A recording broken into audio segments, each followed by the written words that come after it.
And welcome everybody to the third day in a row of Wrong Side Simulations, bringing you the best content from the wrong side of the airplane, the right seat. And as always, my name is Blake and I'm a real-world flight dispatcher and bringing you more context to your flight sim viewing experience. And today, as you have just seen, we are showing off the brand new Chicago, Rockford, Illinois scenery. I don't know why they call it Chicago Rockford, because Rockford's like 2 fucking hours away from Chicago.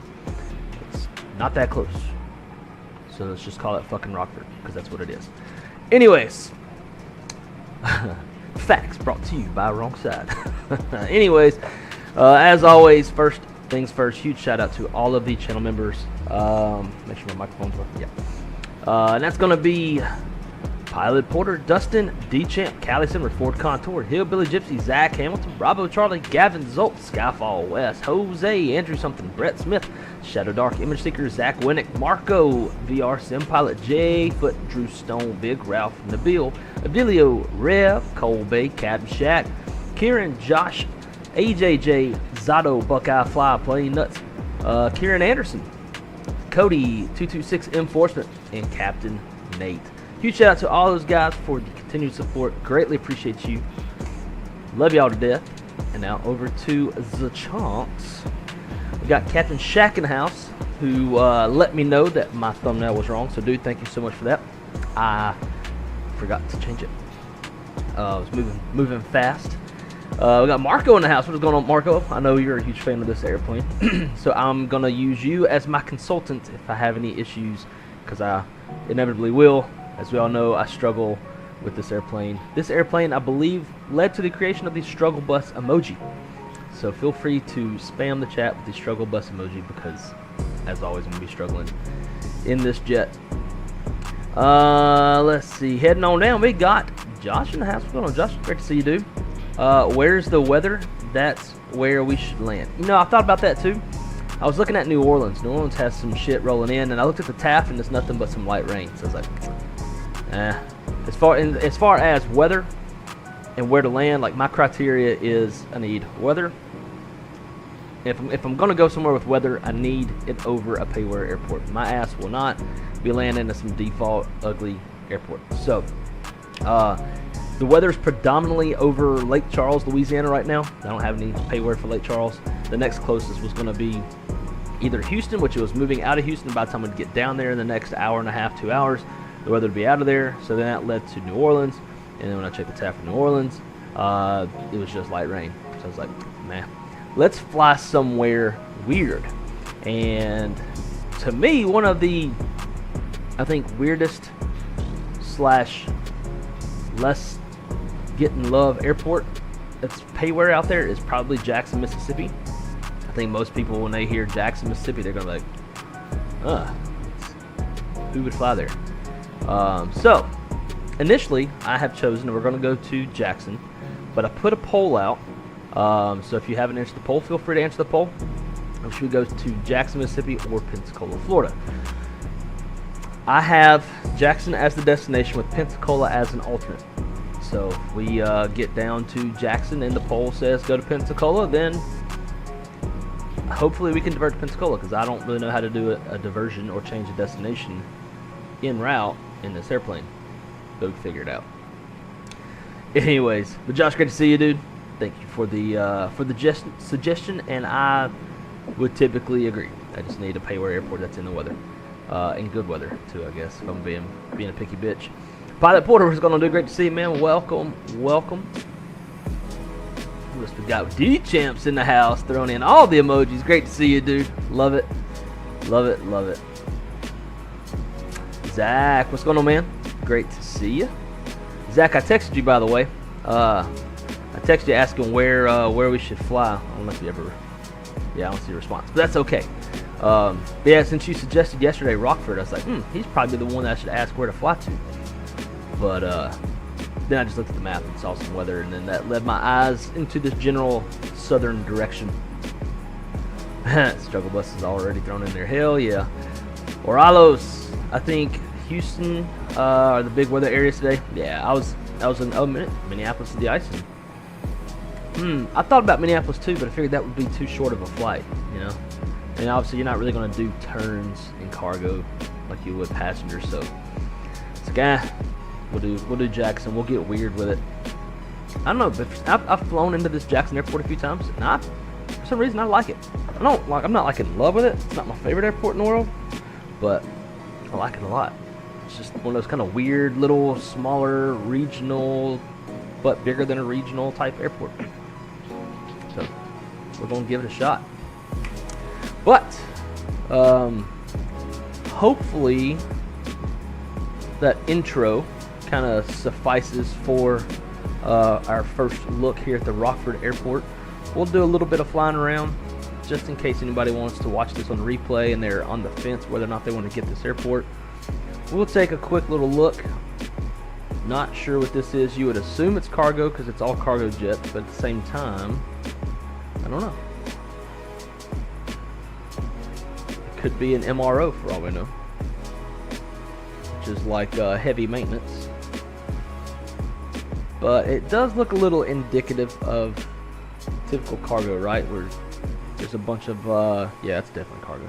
So all the 18-wheelers would pull up, back their trailers in, and then all the cargo would go through that building into the airplanes.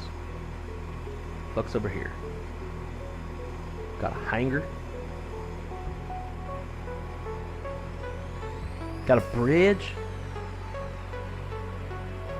Maybe one day we'll buy like one of those cars on that's for Microsoft Flight Sim and just like go driving around. Get like that parallel 42 dune buggy thing. And go like land a helicopter in the desert and then just like go tearing through the desert. Do something different. What is all this Emery stuff? Oh yeah, if you fly a Beechcraft, this is probably where you'd want to go for some maintenance.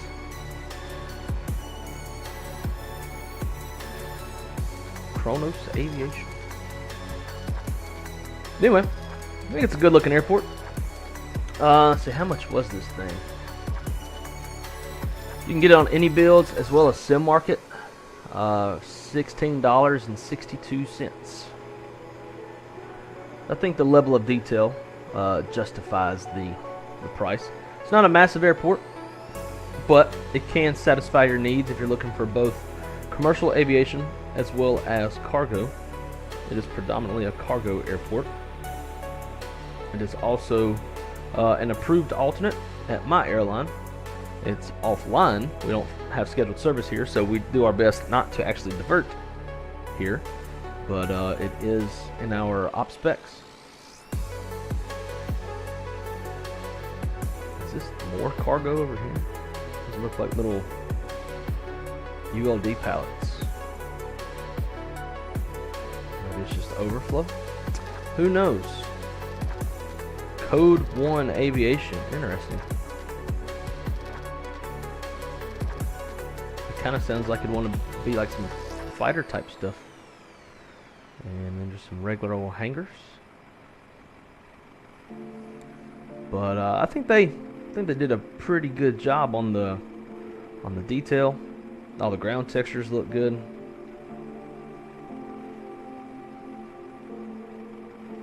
I like it. I really like the small inside terminal. And it seems like, at least to me, that a lot of the scenery developers really hammer down on the detail on the small airports, probably because it's a much more consolidated space and easier to really put in a lot of detail versus a giant ass airport where they would probably spend 2 years working on the inside if they were trying to model all of the internal components of the terminal.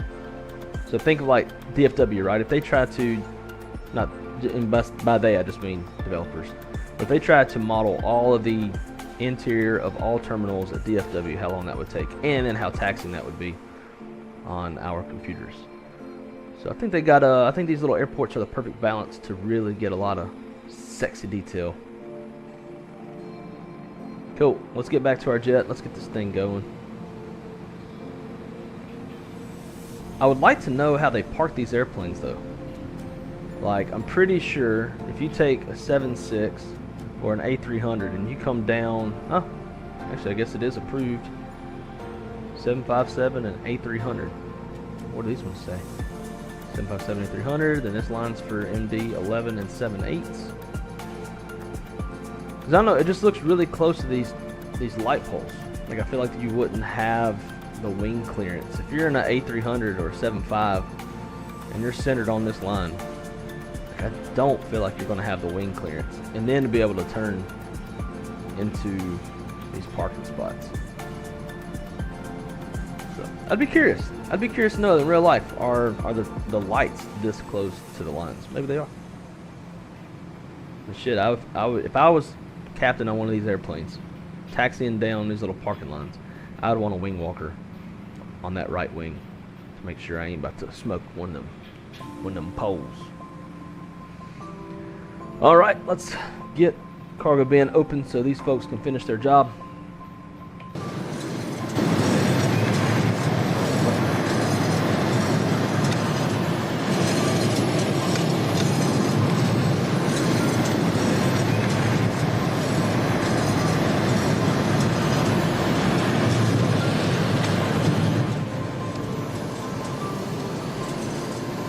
And so far we have a 50-50 on the pole, which I find quite interesting.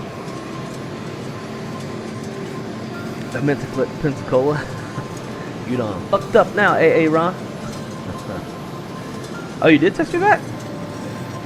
Why? Oh, that's weird. It never like showed a notification.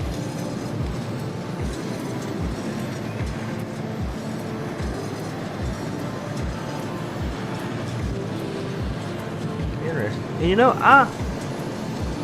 yesterday I was talking about doing Rockford to Louisville, but then I got to thinking, they wouldn't fly that. Like, why would they fly a cargo hub to a cargo hub?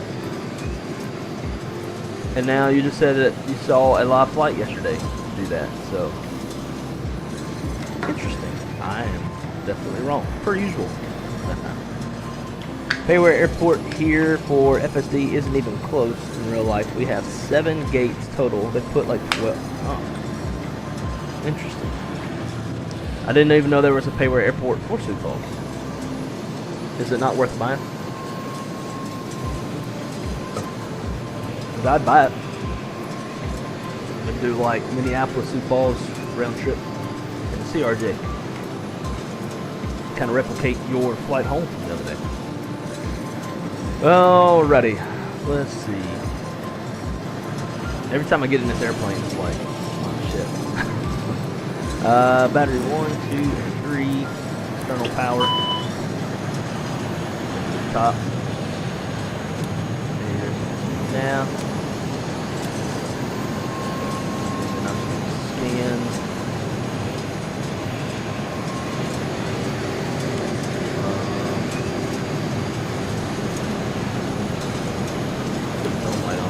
It's a little dark out here.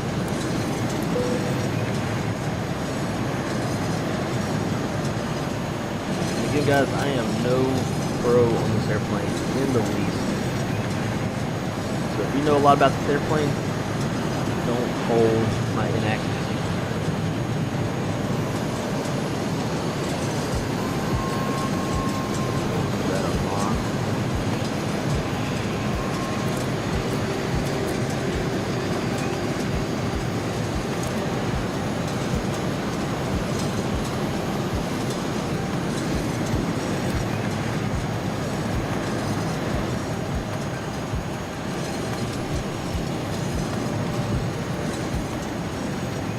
Alright, it's going down here, my flight, got that loaded in already. I'm going to re-import because I did change my OFD a little bit.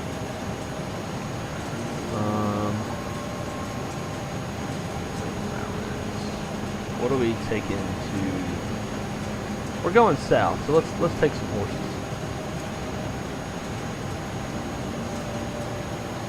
Fly the load.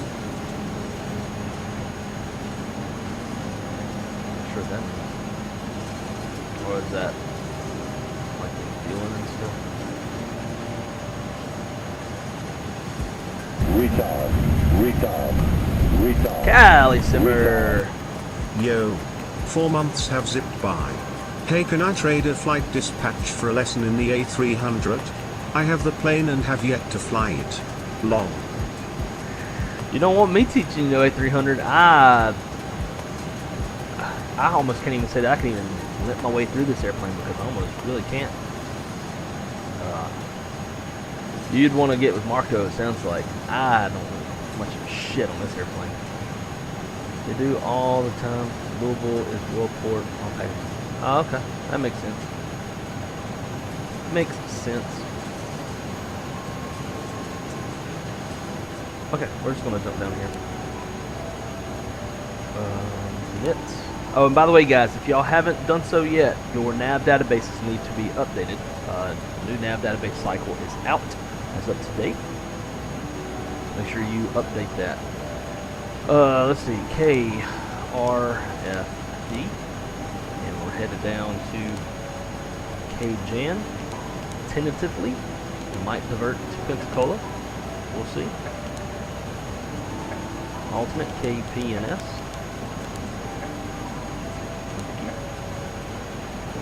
Cost index. Gonna fly 25. Oh, wow. What we need to do first before we even get into this? Got to do the wrong side OFP check. So let's do that right quick. Oh, and I didn't even share my ship. Missed that step.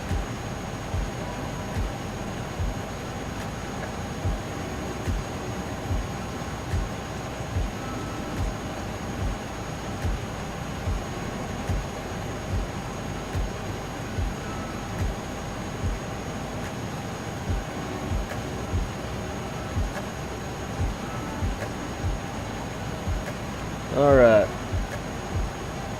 So, as always, we'll do our typical little flow over UPS flight 1004. We're not flying on Batson today because I'm not proficient in this airplane. We're flying tail November 605, uniform Papa. It is an A300 600 freighter. Departing Rockford, headed to Jackson, Mississippi, tentatively. Due to be out at 1910 Zulu, which was a long time ago. On 2112, so probably more like 2200. So we got release ID number 3. J Queen's the dispatcher. MELs, we have none. No dispatcher marks. 607 nautical miles on our filed route. We got a wind component. Average of 12 knot headwind. Burning $160 of gas for every 1,000 pounds of fuel. Flying CI 25 up to 34,000 feet. Got temperature of minus 57 with a triple pause of 38.2 up there, so that's 38,200 feet. Checking our weights. Looks so good. Departing off runway 19, arriving 16 left. 1 hour and 33 minutes from wheels up to wheels down. We got our 45-minute reserve fuel. We have an alternate, which is roughly 43 minutes away. Continuous fuel, 20 minutes. That gives us a total minute takeoff of 37.6.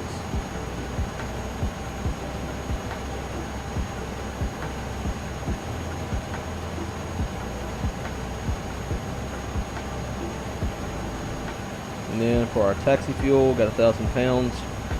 Gives us a planned gate of 38.6.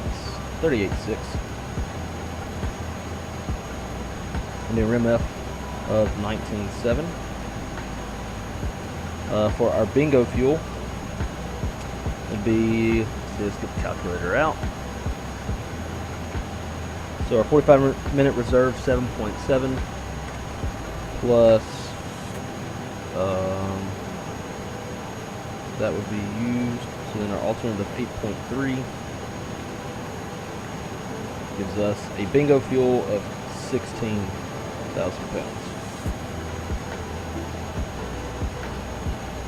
So let's say if we were to get down there to Jackson, couldn't get in for whatever reason, we could hold for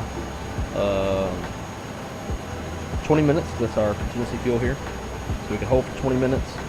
That would bring us down to a fuel, once that's burned off, that would bring us down to 16,000 pounds of fuel.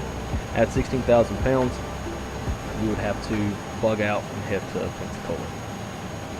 That's the way that works. 256 nautical miles, Pensacola, 43 minutes for burn of 8.3. Our route for today is that. And let's say if we got to Jackson around 2100, or 2200, we will be in this line here. Winds 150 at 7, greater than 6 actual miles, scattered 6, broken at 10,000, so no issues there. If we were to divert, if we help, it'll be 2220, plus another 45 minutes. It'll be, let's call it 2300 roughly. We'll land in this line, 170 at 7, greater than 6 actual miles, broken 10,000. I did conveniently write down my ultimate. Gosh. Merry Christmas, here's to buy FSD. Oh man, you didn't have to do that. I didn't mind spending my own money to do it. But dude, thank you so much. I will absolutely buy that airport. I might have to go figure out where it's at. There's been like, it's not like, you know, some of these airports, they get a lot of publicity, right? And are very aware that they're out. This airport, Sioux Falls, like, had no clue that there was a payware airport. But I'll definitely get it, and I will fly a flight in your honor. Thank you, good sir. Greatly appreciate the support. So, because this United 2018 format does not provide the alternate routing, all it gives you is like your original destination. Oh wait, I didn't even want to do that.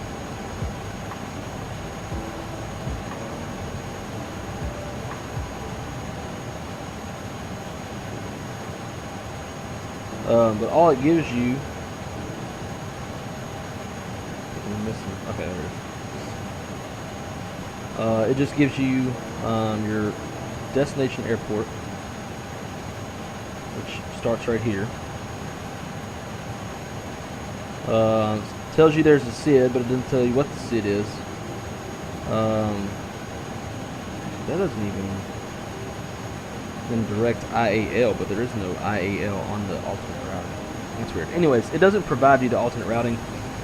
A lot of times it will just give you, oh, I see what it's doing. It just gives you the top of climb, top of descent in lat longs, but it doesn't actually give you the routing.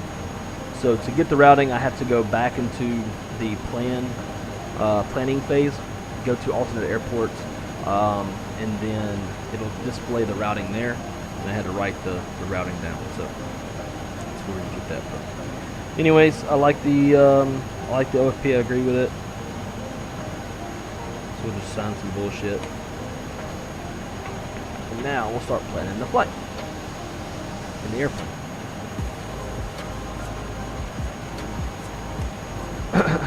Okay, so cruising altitude, we're going to be at 34,000 feet. Flight ID, we are UPS 1004. Temperature is going to be negative 57. And triple plus is 38.2.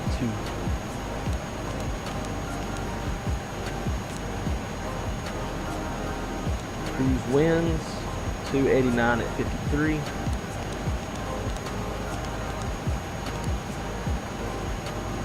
There we go.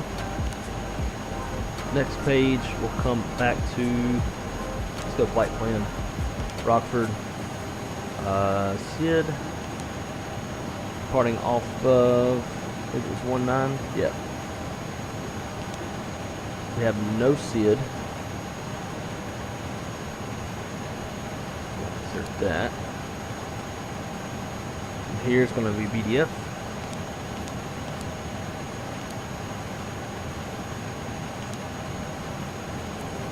To Springfield. J101.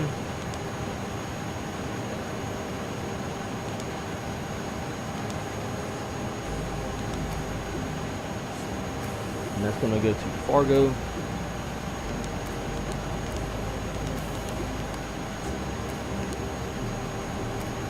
Then from Fargo, direct to Memphis. And at Memphis, J35.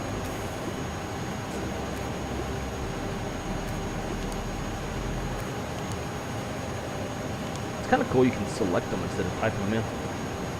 That's going to go to SQS.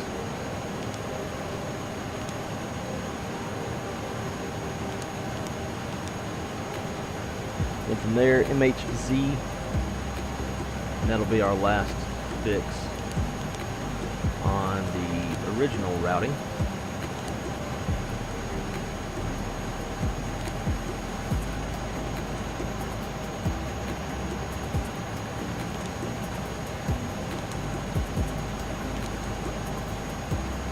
There's the ILS 16 left. And the approach vias. See MHC. See how that looks on the actual plate though.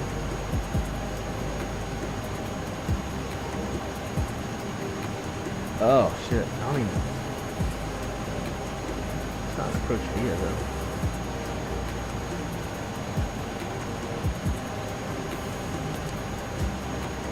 Okay, I'm gonna want that.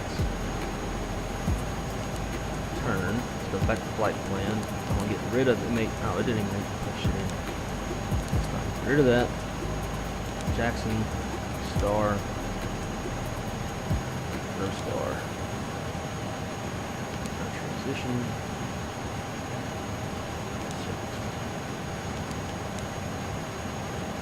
Perfect. Turn that up.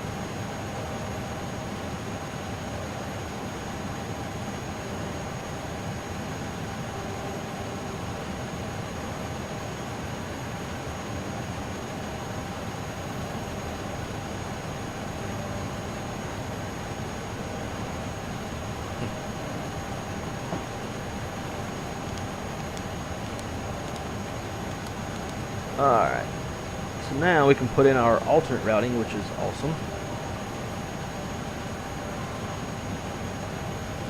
From there, we can do MHZ. Or not.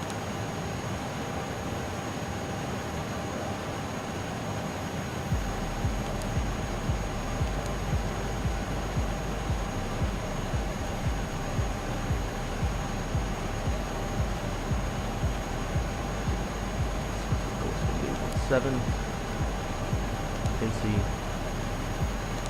star,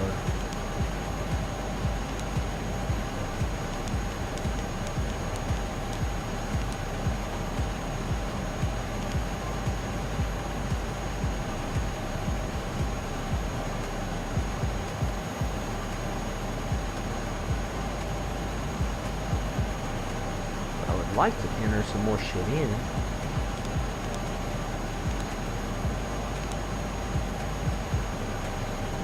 Oh, okay, there we go. Perfect. Airways, J20. And that's going to go to Meridian. There'll be GCV.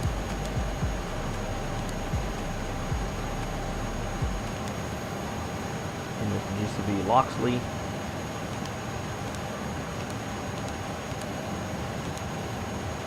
And then from there, get rid of the discontinuity. Perf. Almost perfect. There we go. Cool. Now I've got our alternate routing in there as well. Extremely useful. Definitely don't want to be fucking with that while we're airborne. Secondary flight plan. In the event we lose an engine or anything, KRFD. KRFD. Turn.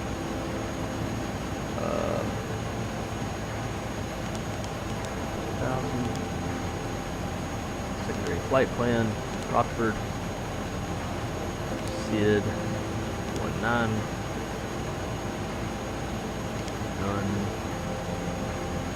Like that. Coming back to Rockford.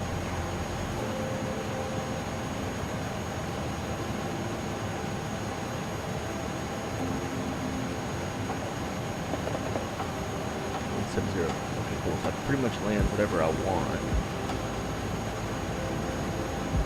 take ILS 7.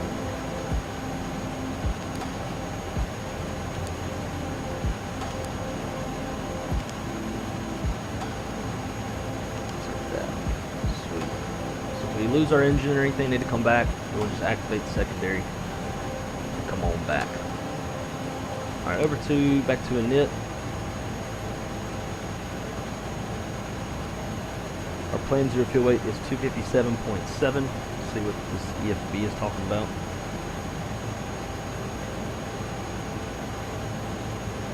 $275. Yeah. Did I say 257? 275. Jesus Christ, dyslexia. 275.7. I gotta put it in. Aha, I don't. That's wrong. 274.6, and this has 275. 7. Say gross takeoff weight after we burn our 1,000 pounds of taxi fuel would be 312.1.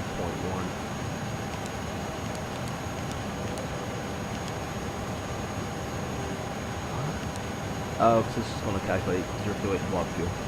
That makes sense. Alright, gate fuel we're supposed to have 37.6. No. 38.6. What do we actually have? Does it not give you a total quantity?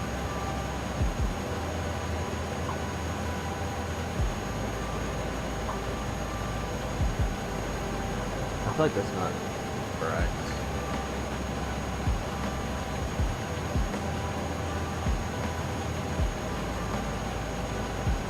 No, it's not. Oh, then we got the inner field too.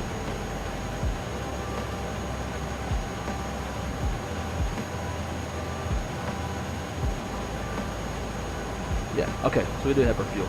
Sweet. Just like they need to put like a fucking, well, needed to back in the day when they built this aircraft. Having to add that shit up? No bueno. 38 cents.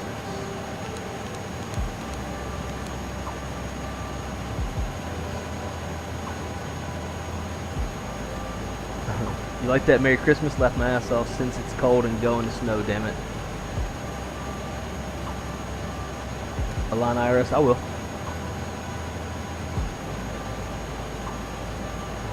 300 is allowed as shit. Let me take all. Yeah, same. We have FedEx and UPS A300s taken off in Orlando, and they're right next to our office. We always hear them. I'll let either UPS or FedEx ever depart on time. They probably don't. I guess they don't have to care as much, right, since they're flying boxes. Alright, zero fuel weight CG, we're at 30.6.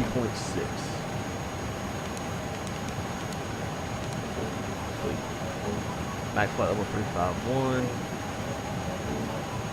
Okay, now we need to go change some of these fuel numbers. Route reserve. I think this never lets me cleared out. Yeah, this always annoys the fuck out of me. It's horseshit.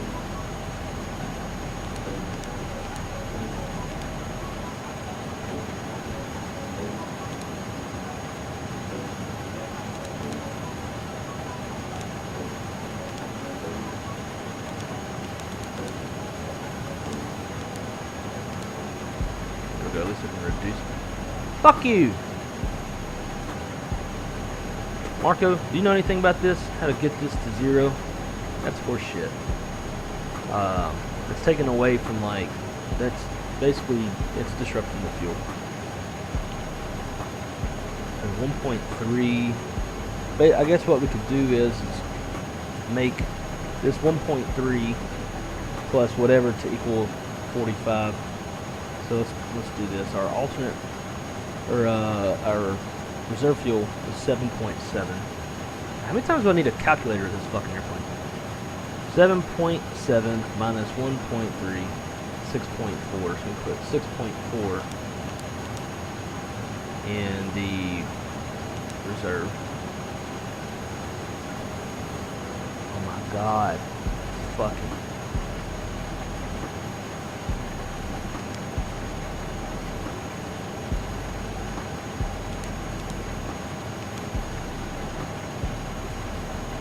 Whatever. It's good enough. I hate that I can't zero that out. That pisses me off. Alternate burn. It's 8.3. There we go.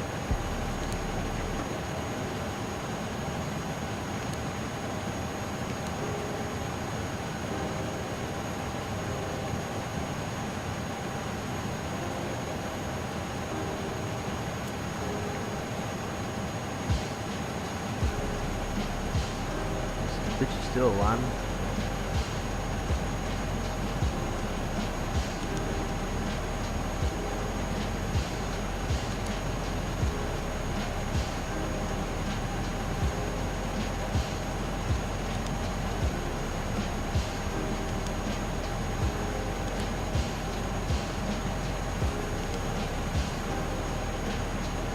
At least our nav database is current. We got that much. Alrighty, let's performance 1.9. It's dry.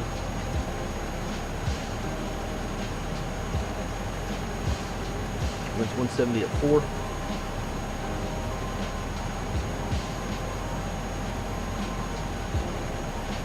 Temperature is 3. Altimeter 3030.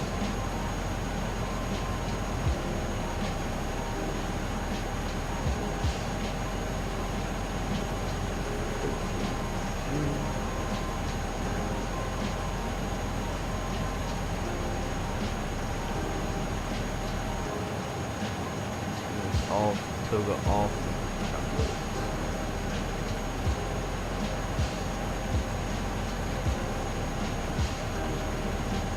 So I guess we have no flex. 42, 46.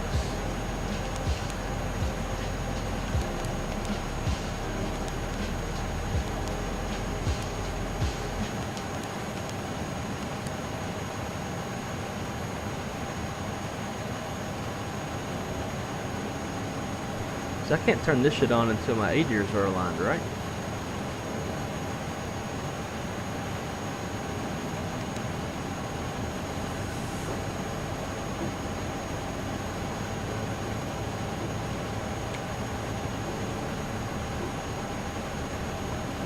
Hey, and Marco, if you're still watching,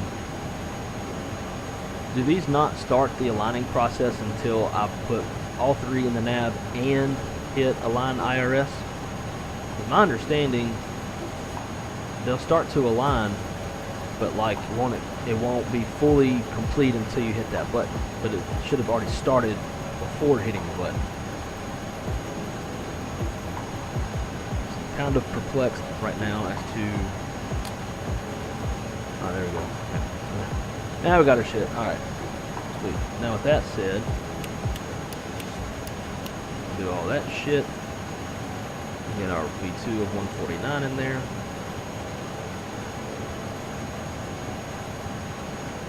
Alright. We'll make our initial climb to 11,000.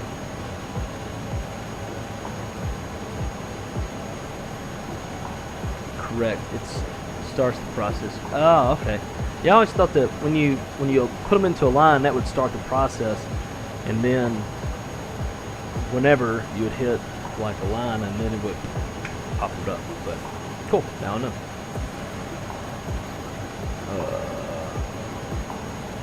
188.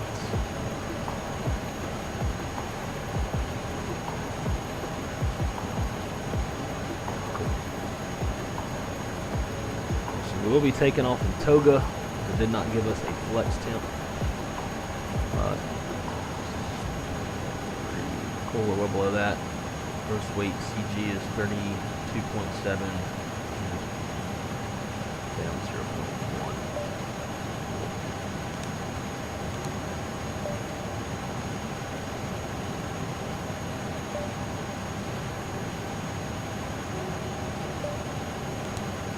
Alright, I think we're pretty much ready to go.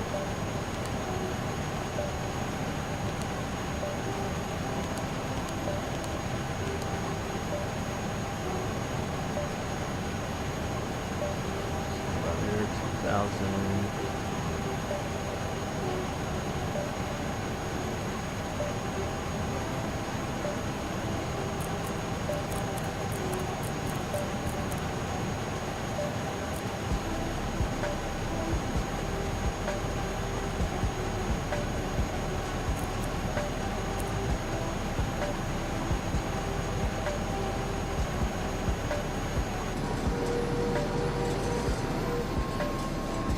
Should be done with everything, so we'll close this door up.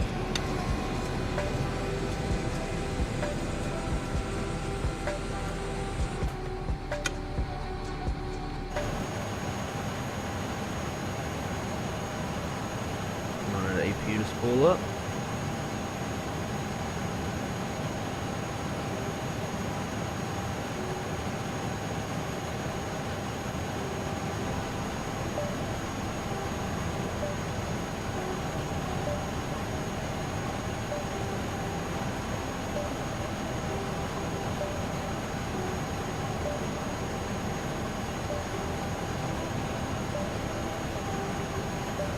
We should have did walk around and check out the tires, make sure the tires are good to go.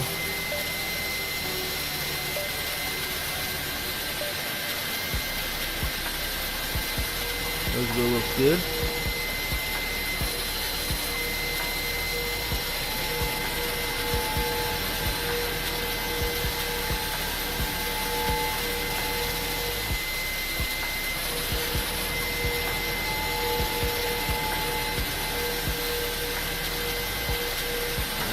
All of those look good to me. I told this thing, this parking spot has no pushback, and yet it still puts the fucking tub there.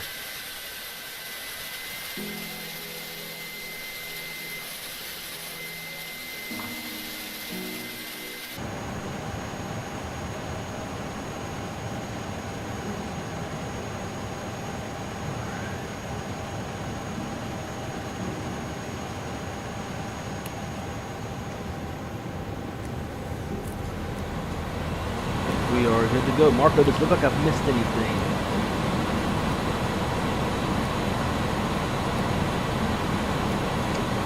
Boxes up there. Yep. Put a slash after the number.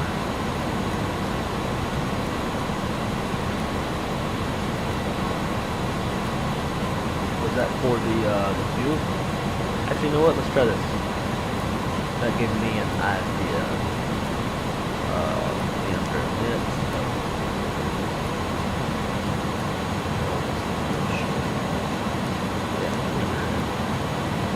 Try 0.0 slash 0.0. Oh. You gotta pick one or the other, right? Try that slash. No.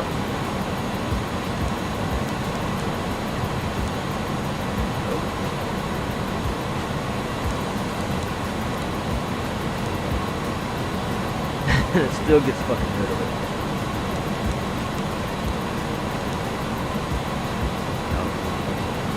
Can't fucking change it. Alright. Well, it's worth a shot. I can see fumes coming out of the ears.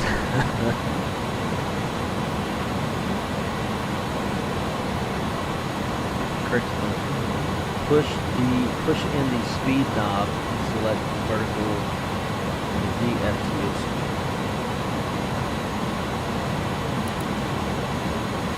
Like that.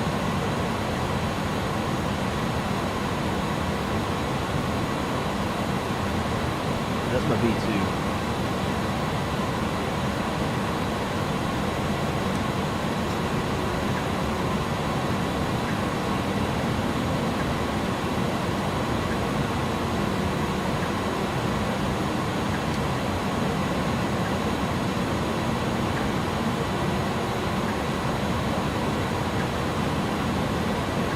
Turn that aircraft down a little bit. Okay. How about that?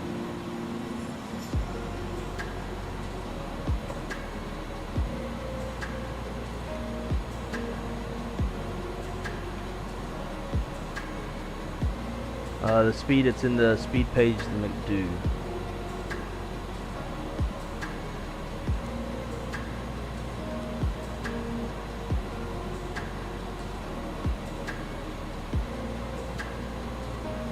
Oh, this speed? Okay. VFTO. Interesting. Because it's like in a 7.3, you put your V2 in there.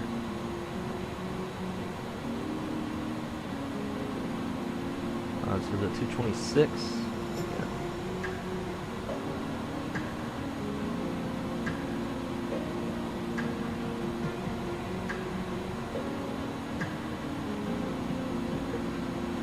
All right, now let me ask you. Cool.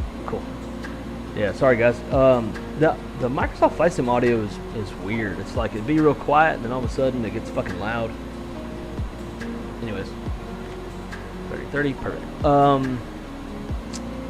So Marco, to engage takeoff thrust, how do you do that? All right, so we're gonna be in the toga takeoff, so obviously that would be easier just to like mostly firewall it. But if I wanted the airplane to do it itself, right, like auto thrust engaged on takeoff, is that something this airplane can do? Or do I hit like auto thrust on takeoff? I've always just done it manually, but I just never really know what to do in this airplane anyway. So strengths. Everything else is good. We'll go ahead and start firing it up. So with that,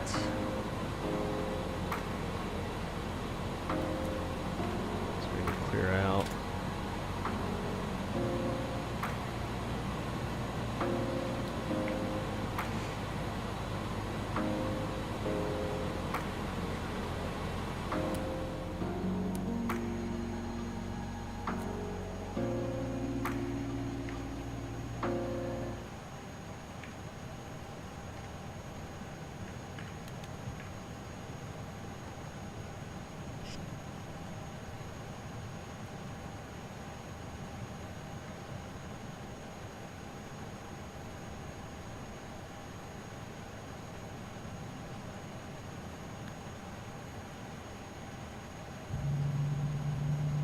Oh yeah, another issue I have with this airplane. Yes, the black button on the top left of the glare shield up and on the right of the clock. Alright. The black button on the no.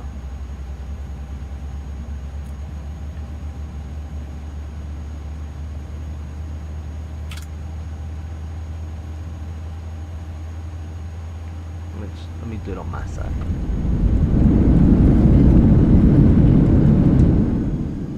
As I was going to say, another issue I have with this airplane is that even though I've calibrated my throttles, when I put my physical throttles into idle, it puts it into reverse.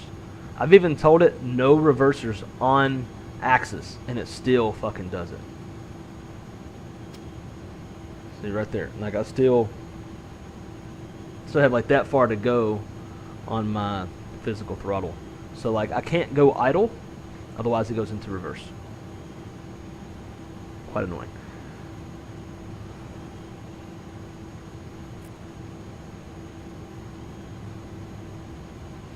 Alright, so let me read that again. Yes, the black button on the top left of the glare shield. Is it that one? And then you say, right here before you select V2 and then click the knob, you will also... Tyler Rocks, what's going on, man? Welcome. Up and on the right of the clock. Alright, so I'm confused. Because this is the glare shield, right? But then the clock is on the main panel.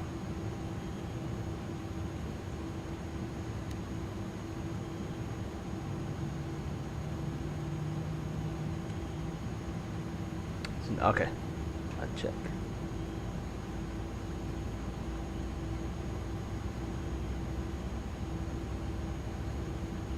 Billy, what's going on, man? Great to see you. Just bought 2,000 on the PC parts again. Ripped my wallet. That's okay though. Money's made to be spent, and you spend it on things that you enjoy. Oh, okay. Ah, interesting. I'll give it a shot.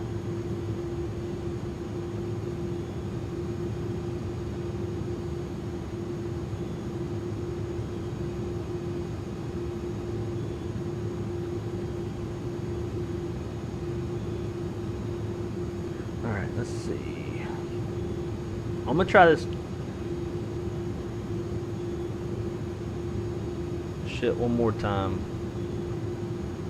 Throttle calibration. Reverser on axis. No. Set idle position. Actually, start calibration. Set idle position.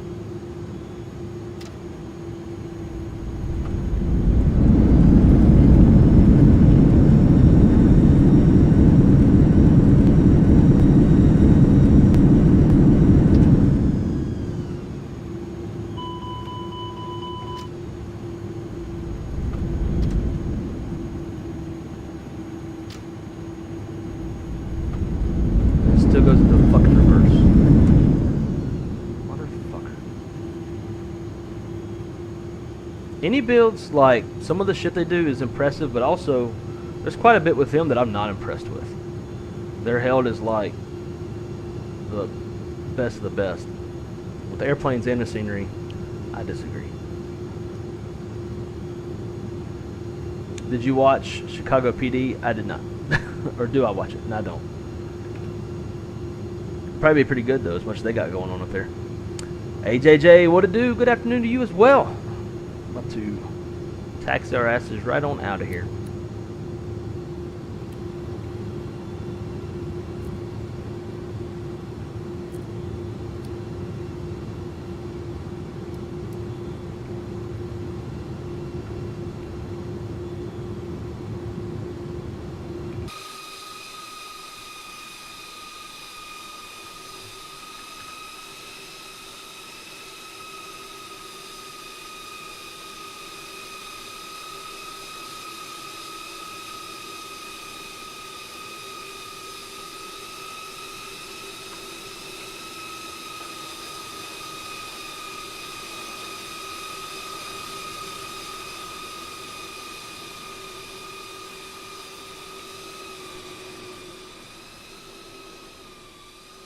His little flight controls check.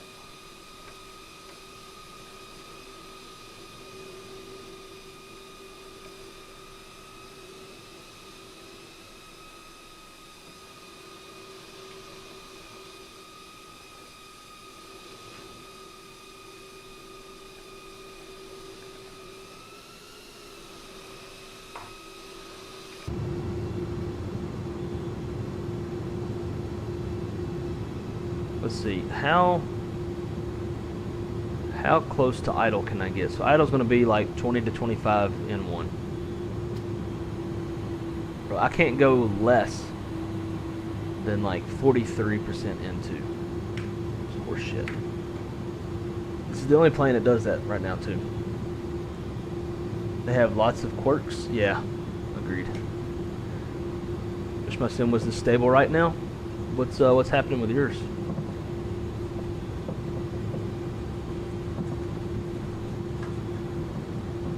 I have to ride the fucking brakes because of how much thrust this thing's putting out.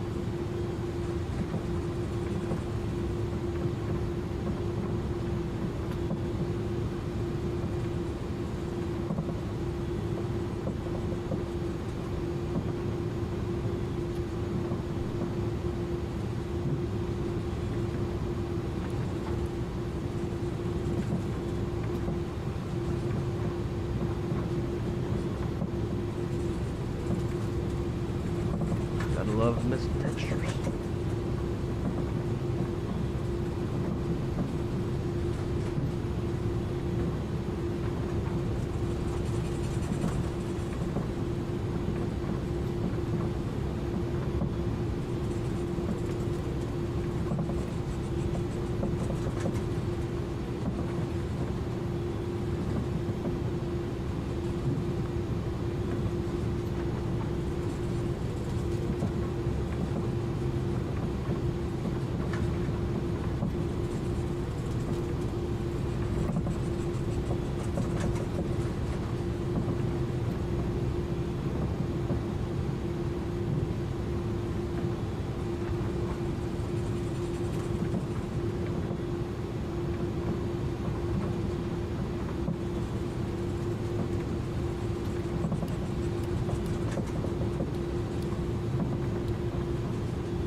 Alright, let's see how this goes. Again, guys, I am not an A300 Pro. I hardly know anything about this airplane. And I think I've successfully landed it at a destination like twice. So, I'll throttle up a little bit. Click this button, see what happens.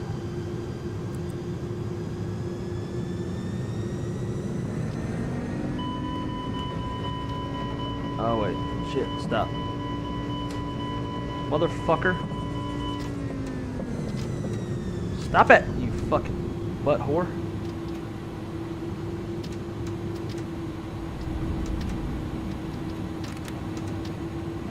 How do you make it fucking stop? God damn it.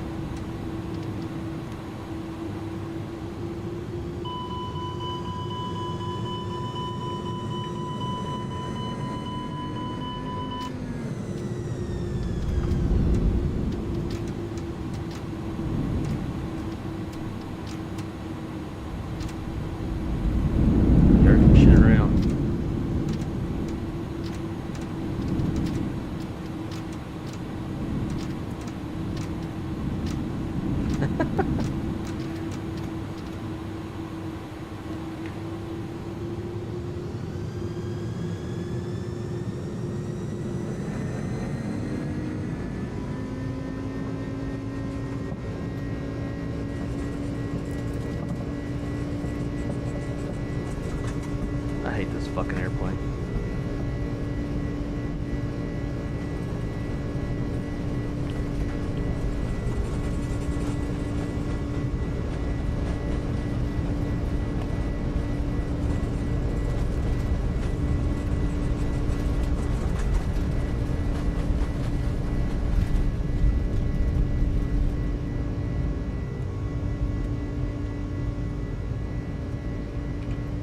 Pause, Rick, you're up.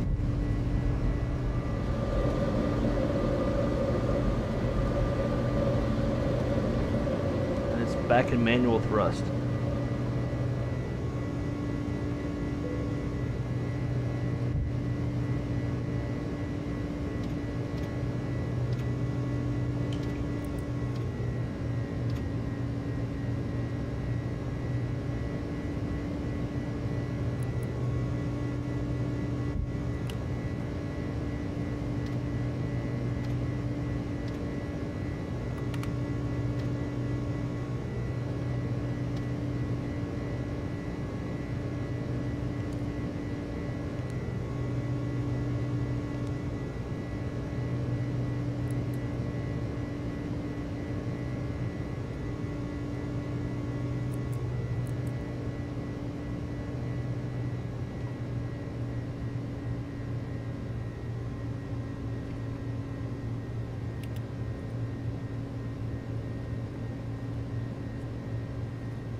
Hey, where's the goddamn...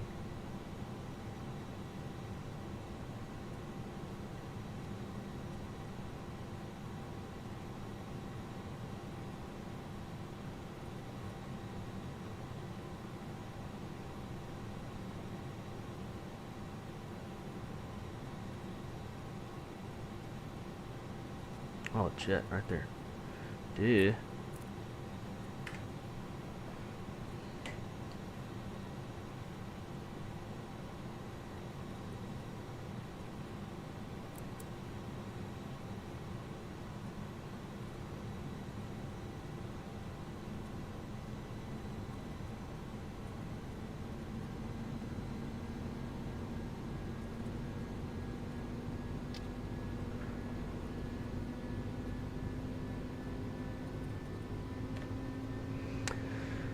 Ugh.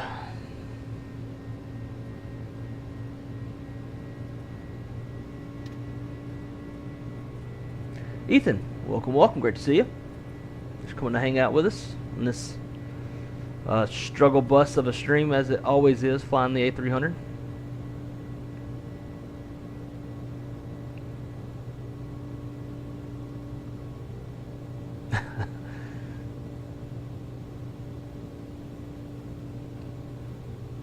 But you know, Mark, like it would make sense if for takeoff, it's like we click the button, right? Auto thrust engaged. And then I don't know if it's because I have had my, if I continue to advance my throttles, but once we took off, auto thrust disengaged. So if it wasn't me advancing the throttles, I don't know why the auto thrust would disengage right after getting off the ground, right? Like it would make sense, just like the 320, where as soon as you engage the auto thrust by advancing the throttles, in this case, clicking this button, that it would stay engaged the entire time. But again, it may have been me, by continuing to move my throttles, maybe it took it out of auto thrust.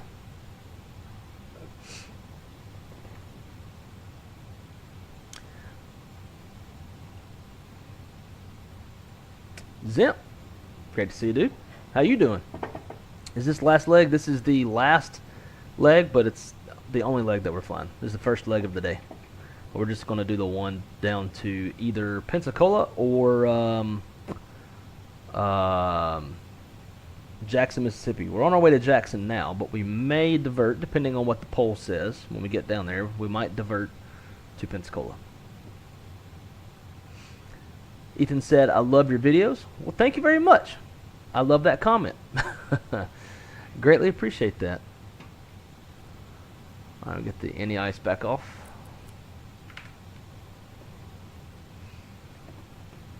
And then just keep the throttle firewalled until top of descent. This plane is great, but it has weird stuff. Yeah, I mean, honestly, I'm just bitching because I don't know it, right? Although, what it was like when I was trying to get the throttles to stop, that was fucking irritating. I clicked the button, but then I realized I didn't set my flaps because, you know, I don't have a flow or like know of anything with this airplane. And so then what it should do, as soon as I bring my throttles into idle and or reverse thrust, it should stop the auto thrustness. Like it wants to stop the auto thrust as soon as I get off the ground, but it don't want to stop when the airplane goes into reverse, which is fucking retarded. So it didn't make any sense to me. That's why the throttles were like, it was like auto thrust was trying to stay engaged even though I was manually trying to intervene.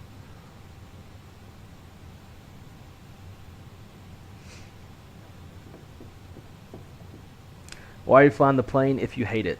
Because I'll never learn it if I don't fly it, and if we only flew on stream what I love, then y'all would see nothing but 737 and A320 every day, and that would get really boring, right? I gotta try to entertain to some degree, and that won't happen unless I frustratingly try to learn the airplane. So all you're really hearing is just me being frustrated because I don't know the airplane. Most streamers would wait and get some practice flying in before going on stream. And I've done like a flight. In fact, my very first flight in this airplane went flawlessly. And I was like, oh yeah, like there was nothing to that. Although I was not doing stuff that I was trying to do today, like using the auto thrust on takeoff. I've never really tried doing that. I usually just manually set my thrust for takeoff. And that's worked out well for me. But I want to learn the automation of the airplane. So I was trying. But then I fucked myself over by not setting my flaps for takeoff. So I did it to myself. There's nobody to blame but myself. But it is irritating to me that when I manually intervene with the throttles and I bring it into reverse, that the auto thrust is still trying to take over. That's not realistic.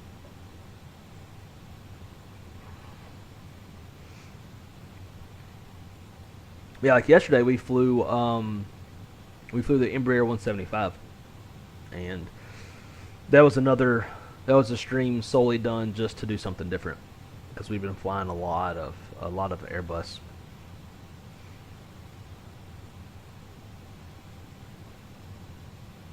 Struggle bus, damn right, to say the least. My man Jose, what's going on, dude? I love your setup, hoping to put mine like this.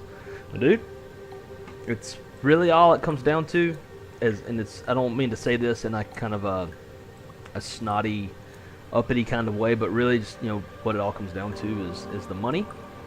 But if you're if you ever need any advice, or you have questions or anything for setup stuff, give me a holler. I'd definitely be more than willing to help. Do you like this game? I do. I would say I love it. If it wasn't for flight sim, I'd be relatively bored in life, because I spend most of my free time doing this, either streaming or just flight simming solo. And also the knowledge that I gain from flight simming directly contributes to my career as a flight dispatcher and or a flight dispatch manager. It helps me resolve problems that my real life pilots face when they're flying the line. Usually issues with like maybe some weird things that the airplane's doing they've never seen before. I'll know the pages of the Airbus McDo to be able to help them out. All the way to kind of what they're seeing, what they're experiencing en route, what their workload's like, when maybe I should send them a message as a dispatcher, or maybe when I shouldn't. Maybe they're in a phase of flight where they could be potentially task saturated or too busy, stuff like that. So the flight sim for me has been more than something that I love. It's I don't know. I don't even know how to describe it. It's priceless for me. Let's go direct Fargo. It's got this weird little dog leg right there. We're not going to do that. We're just going to go direct Fargo.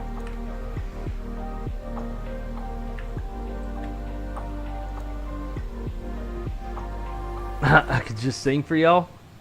I'm okay. I haven't played my guitar since then, though.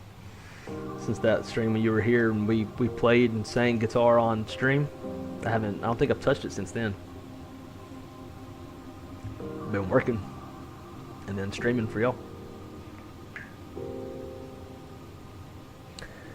The auto thrust disengage happened to me a couple of times. Never understand exact. Okay, so I almost bet you what's doing it is moving the throttles. So I would imagine, because I've seen other airplanes, like other sim airplanes, do the same thing, right? Like in a real airplane, you can set auto thrust and the throttles will advance themselves, but then as soon as you manually intervene, like it's going to kick off the auto thrust and do what you want it to do.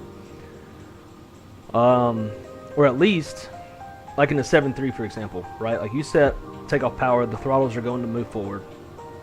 Then if you grab them when you pull them back, it's like what you're telling it to do is what the airplane's going to do.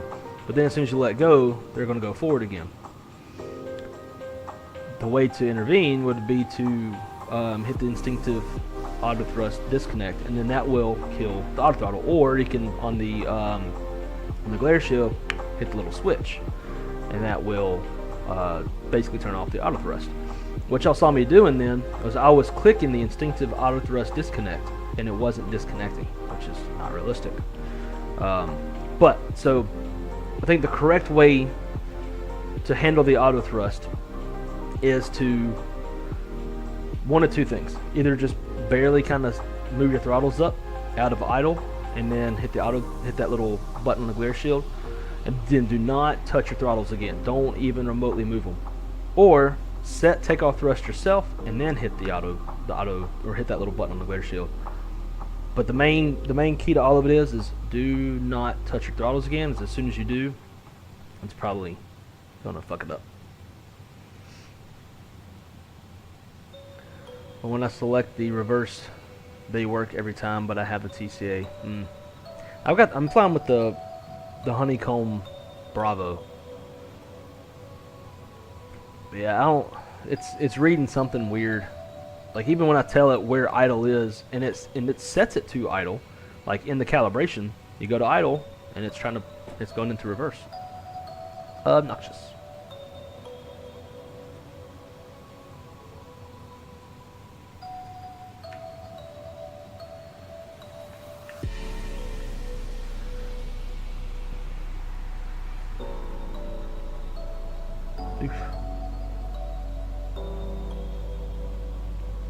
Y'all check this out.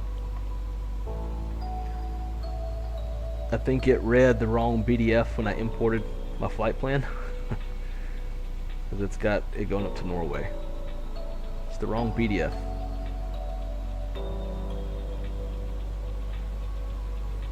So let's see if we can fix this. Let's edit. And then we can just remove. That's done.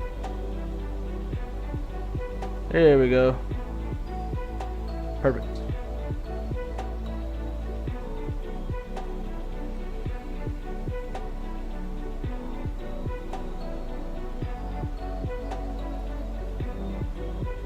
It's as bad as this stuff looks. It's really not. It's not until you start getting into this stuff down here where the severe weather is. This stuff is just moderate rain, maybe some heavy rain at most, but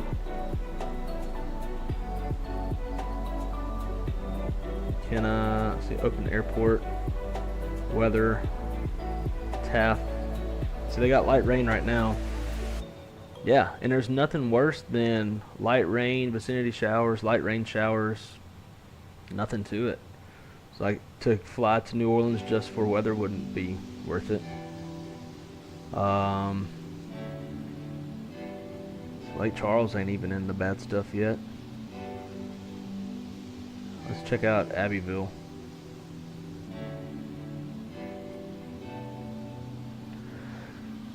Um, 4 miles light rain showers, 4 miles light rain showers, and then at 0200 vicinity thunderstorms. And then at they got a prob 30, so a 30% chance between 0900 and 1500 tomorrow, 2 statute miles, rain and thunderstorms. That's not even a good chance. So much for the weather.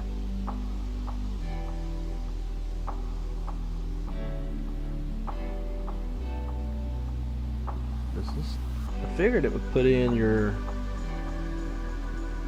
alternate routing though.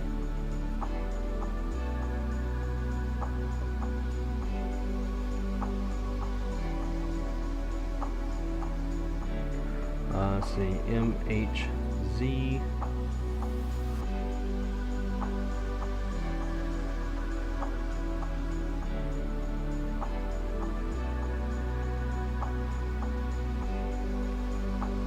J20 Meridian.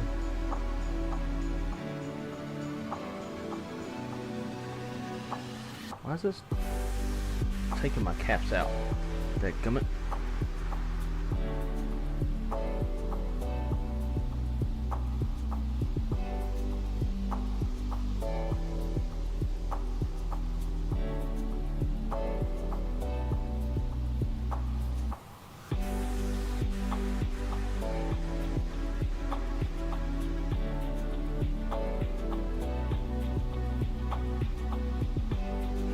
Yep, we definitely ain't doing that.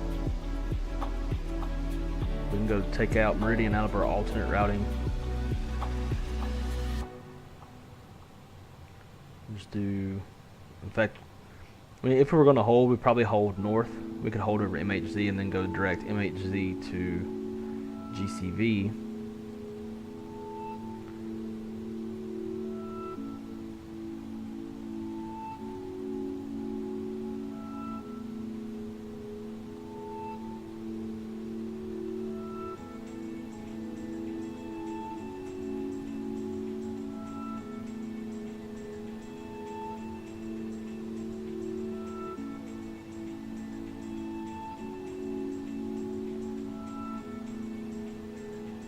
It's trying to put us on airways is what it was doing. That's why it gave us MHZ J20. But instead, what we'd likely do is MHZ to LBY GCV.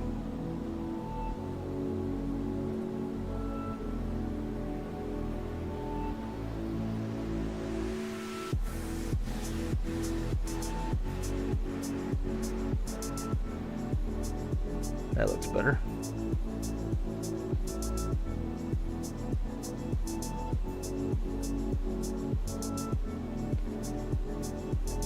And I'll make one more change.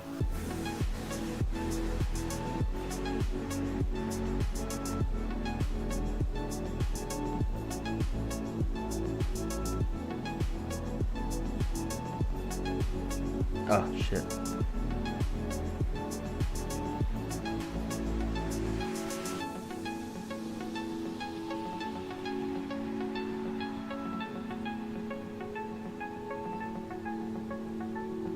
Cool. That way, if we do divert, I'm sure there's probably going to be a lot of clouds though, but we could overfly Mobile, maybe get down to lower altitude if we got the gas, check out the USS Alabama, that is about right there, and then proceed on to Pensacola. If we want to get real sexy with it, we could come down here to the coast, to Fort Morgan, Alabama, and then fly the coastline through Gulf Shores, Orange Beach, Perdido Key, and then come up.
There we go.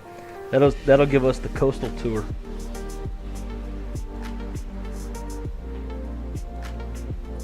Which we wouldn't go all the way back up to Penn City. We'd go in the downwind. So here's, I won't do the zoom in thing. There we go. All right, so here's runway 17 and 35. So we'd fly the parallel on the downwind, then turn back around about halfway up. We'll see.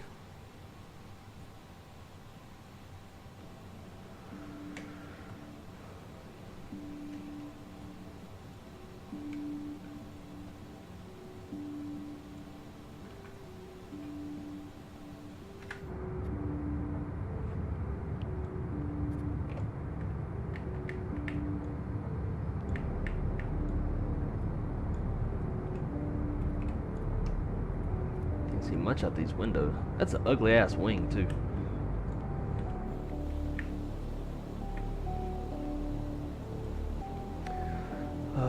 Let's see. The other system goes down. See, I like the gems between legs about flight planning. Ah, I'm glad you like that. And I can always do more. If there's anything you're ever curious about specifically, let me know. And I can always answer any questions you got.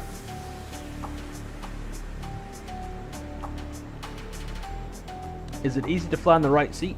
Yeah, it's same exact as the left seat, right? Like everything in front of you is going to be the same as what you're seeing in the left seat. It is a different viewpoint or a different sight picture for landing and stuff like that, but it's after a few landings you get used to it. It didn't take me very long to adjust back whenever I made the switch from the left seat to the right seat. Did you start making your, when did you start making your YouTube videos? This May will be 3 years. Crazy to believe it's even been that long. Thinking about doing some GA flying soon? Sure. I'm never against it. I used to not be too crazy about it, and then started learning the DA and some of the GA stuff, and I've been learning a lot from doing that. It's got me reading sectionals and understanding sectionals better, which I really appreciate. We don't really use those in the airline world, but it's always good to know. Josh, don't even Alt F4. If I didn't know what that was and I just blindly followed your advice, you'd be in trouble.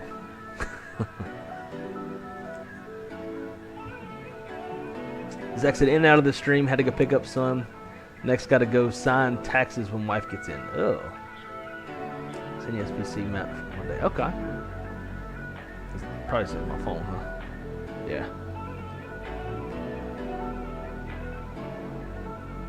Man, so this is one reason why I don't miss living in Louisiana anymore, is this weather. So this is a 10%.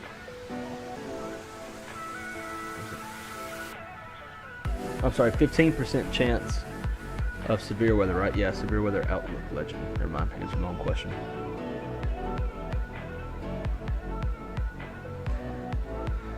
Yeah, I'm sure it's gonna happen while I'm at work too. Dude, I appreciate you, man. Whenever you send that info my way, it always allows me to give my family a heads up before before the weather starts happening.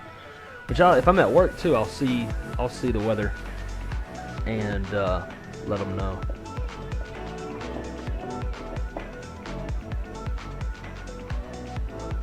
How do you feel when you're flying? Happy, most of the time. Sometimes not as happy if things aren't working the way that they should. Flying the sim can be a huge frustrating pain in the ass sometimes. There's so many add-ons and programs that we're running to try to give, like, especially when streaming, right? If I'm streaming, I'm running a lot more stuff than whenever I'm not streaming. There's so many programs and so many things that are running to try to give like the most immersion and content and all that stuff, right? Like I have like 2 things that are running traffic so that the airports don't look so empty, especially if I'm not flying on VATSIM. Then I might be flying on VATSIM, which gives me ATC as well as see other real-life pilots flying around. But if you do that, then you got to be very prepared because it's like flying in real life, where you're following flight plans and you're taking ATC instructions and clearances and all that kind of stuff. I got to run software to give you this overlay, that little thing that's on the very top of the screen. That's a whole program by itself just to get that.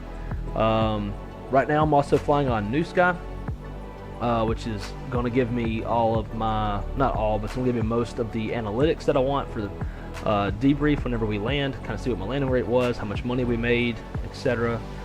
Then I'm going to run another piece of software so that you can see my iPad, because this is my, you can see my iPad here. So that's what I'm messing around on whenever you see that. What else we got going on? FS Realistic, which gives you the camera movements and some additional sounds, Spotify, a bunch of different stuff, right? And a lot of times those pieces of software will stop working or fail or cause issues, and it gets really frustrating. It's not like streaming on Call of Duty where, you know, you just turn on Call of Duty and play.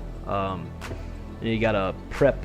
It takes me an hour just to prepare for a stream. I gotta make thumbnails, or I gotta go get screenshots. So I have to start the sim, go get screenshots. Once I have the screenshots, make the thumbnails, then go into YouTube, schedule everything, and then get everything turned on, kind of figure out what I'm gonna do for my intro and get the camera placed for the intro. Make sure the music is set and ready to go. Make sure that the audio is also set, that it's picking up my microphone and picking up all the different audio sources, because I have 1, 2, 3, 4, 5, 6, 7, 8, 9, 10 audio sources. There's a lot that goes into it, and sometimes when things don't work, it gets frustrating. But other than that, most of the time it's working. I'm really enjoying it whenever I'm flying.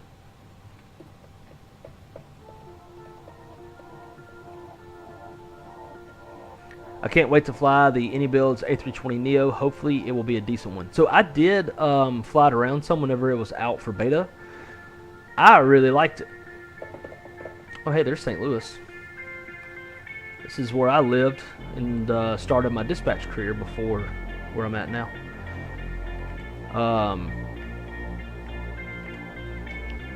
In fact, I think I might have some real life videos landing in St. Louis that I can show y'all in the jump seat.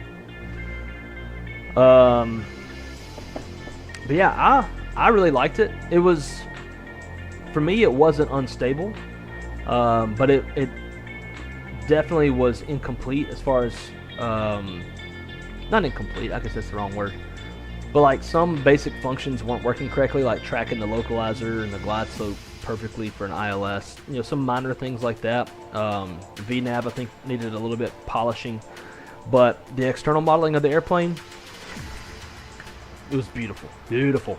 Those, I think they have it with the LEAP engines and not the Pratts. But man, they look good. There's some tick old bitties on that thing. Sounded good. The footrests in the cockpit actually worked, but the tray table didn't. So tell me how you're gonna give me footrest, but you ain't gonna give me a tray table. You know, just some little minor things. There's some differences between it and the Phoenix as far as like what you can interact with, what you can't. But I really enjoyed it. I cannot wait until that airplane comes out.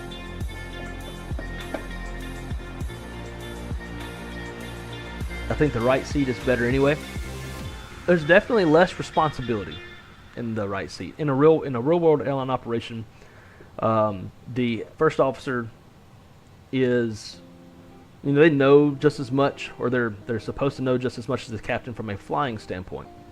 Aircraft systems, all that kind of stuff, right? But where the big difference is between the captain and the FO, one is obviously captain's authority.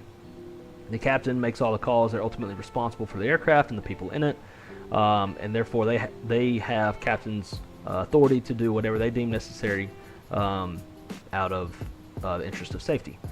The other side of that too is they're also responsible for any of the administrative or like the operational control aspects of flying. They share that with the dispatcher. So that's going to be any applicable amendments, proactive communication with dispatch, stuff like that. So like if we were to get a reroute right now, that takes us over 100 nautical miles laterally from our originally planned flight, that's going to be a required amendment. So the captain needs to ensure that he gets that from dispatch, and the dispatcher needs to ensure that they send that to the captain. If we were to deviate in altitude by more than 4,000 feet up or down, that's an amendment. If our gross takeoff weight increases at all, that's an amendment. What else? There's a whole list of what requires amendments for, and it's all outlined in So like the captain is going to go based off of the FOM, the flight operations manual, and then the dispatcher goes based off of the OCM, the operational control manual. But both are very similar in where the two paths of the dispatcher and the pilot or the captain cross. Then there's like pilot specific stuff, and then there's like dispatch specific stuff. But everything is outlined in the manuals. So both the dispatcher and the captain need to know what items are required for amendments, and they get those amendments and stuff like that whenever there's a change to either the OFP or what's going on during the flight. So that's why, like, I think if I were a pilot, if I just really didn't want to fuck with more responsibility, you definitely have a little bit easier of a life in the right seat, because you're not responsible for amendments and all that BS, right? Like you're in the right seat. You got the captain right there if you need something, that kind of thing. We're definitely in a kind of a busy intersection right here. Who'd that be? I think that's UPS. Looks like UPS. Who'd that be? I think that's Delta.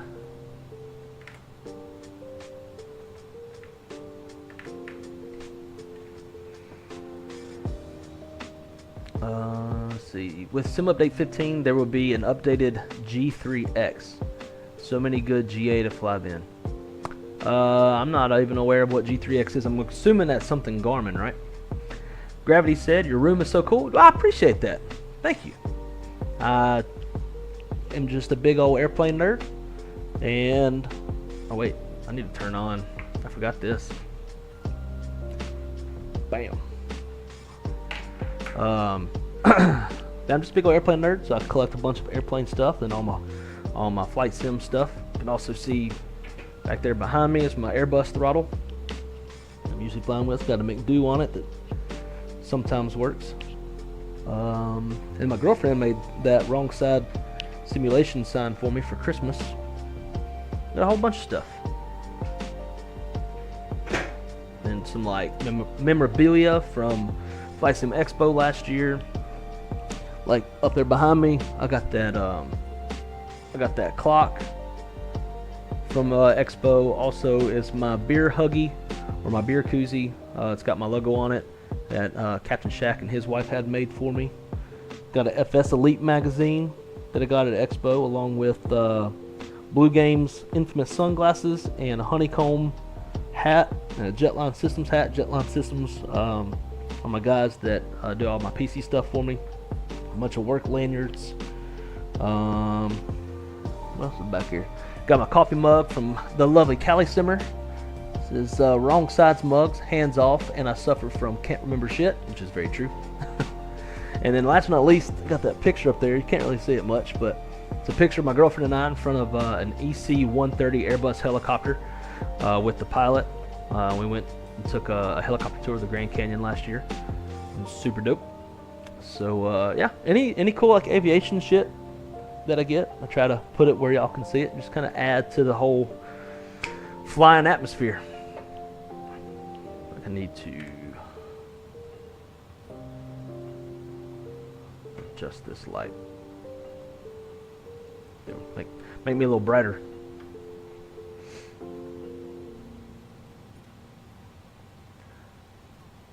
We've been on that same page. Weren't you wondering the home prices in Colorado yesterday? Must like snow to want to live in Colorado. Yeah, I was curious because we were flying over like some small little town in a valley between like two mountains in the Colorado Rockies. So I was just wondering what that would be like, or how much it would cost to live there. Ethan said, have to go. See you tomorrow. Unfortunately, no. I go back to work tomorrow. I go back to the real life airlines tomorrow. And I'll be working Friday through what am I doing? Friday through, I think I'm working Friday through Tuesday. I think Tuesday we have job interviews, so I'll be conducting panel interviews for new dispatchers on Tuesday. So probably won't get to stream again until Wednesday, which sucks, 6 days from now. But nonetheless, Ethan, greatly appreciate you coming to hang out with us, and had some awesome questions today. So next time I see you in the chat, keep on coming with those questions. Hope you have a great rest of your day, my friend. J Queen, the man himself, our spatcher. How's it going, dude? Air looks a little bouncy. Yeah, airplane's oscillating a little bit, ain't it?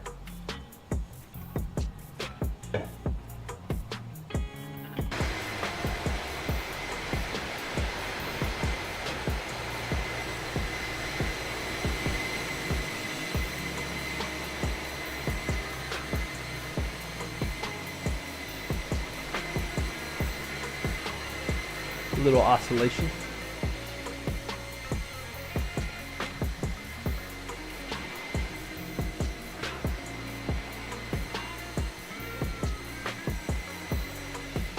Hiring again? Yep. Think you missed your shot at United. Man, as always, dude, you just got to keep on trying. Like Steven said, they love persistence. They love persistence.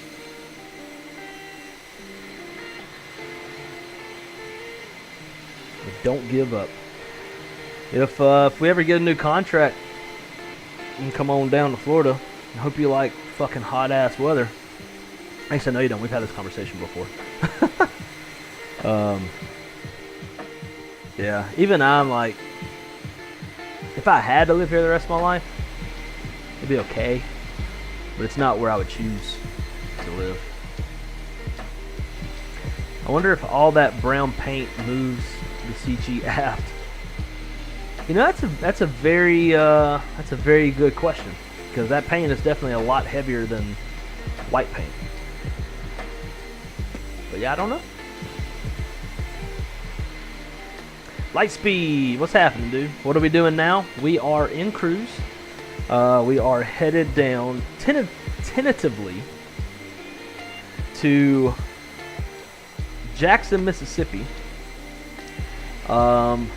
But based off of the responses in the poll, we may divert to Pensacola. And if we do, we're going to take the scenic route.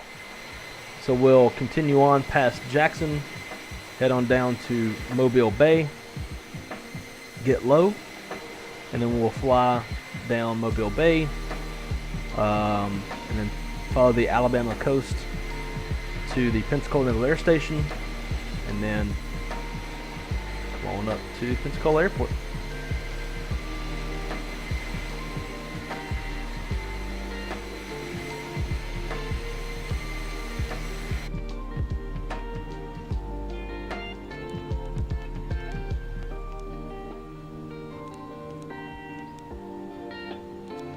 So I'm gonna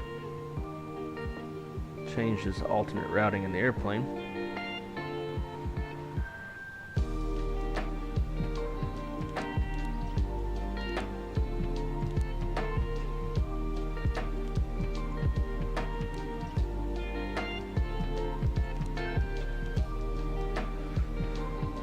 LBY to SJI.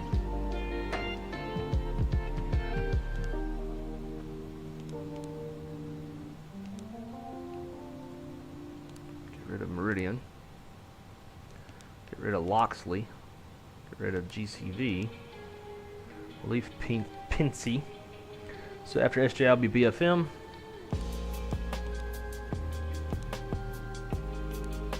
And then from BFM, Ron's.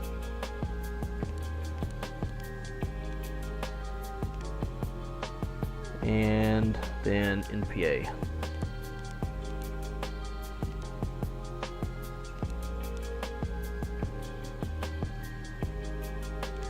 Get rid of Pincy here. Sweet.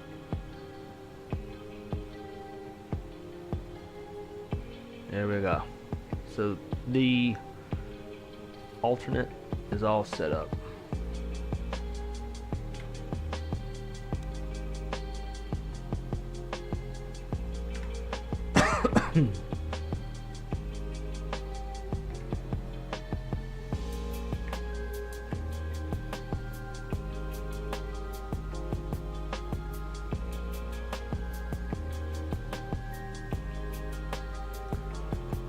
Let's see, one of our soups just went to Southwest. He applied for 5 years and finally got in. Wow. And SkyWest is probably the most reputable and well-respected regional out there. So that's saying a lot. It can be that hard to get to a Big Four. Just fucking about. A little bit, I guess you could call it that. That's why I haven't come down there yet. Yeah, I don't blame you. Oh, that nose fuel. We got a little bit.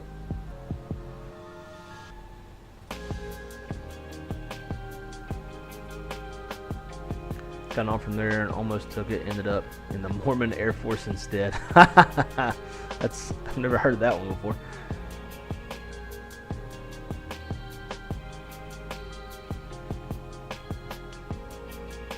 What do you mean Rackin looks familiar?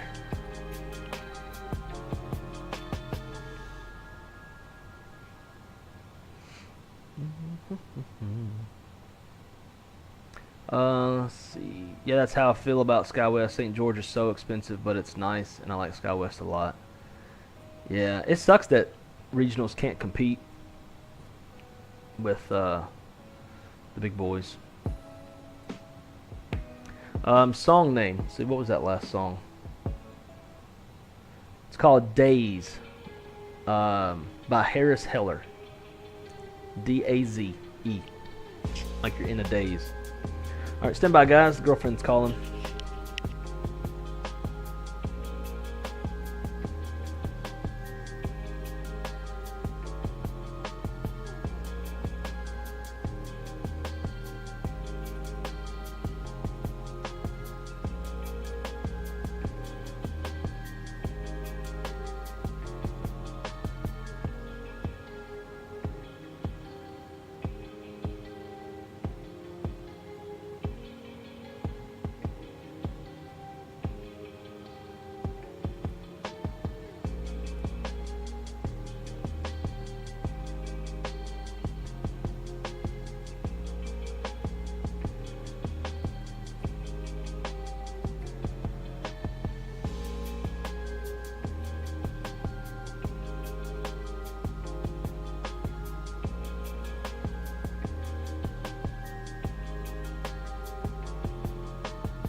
I was struggling to remember. Like, I know my camera's on. I thought I gotta turn something back on. There's my microphone. Anyways, let's see.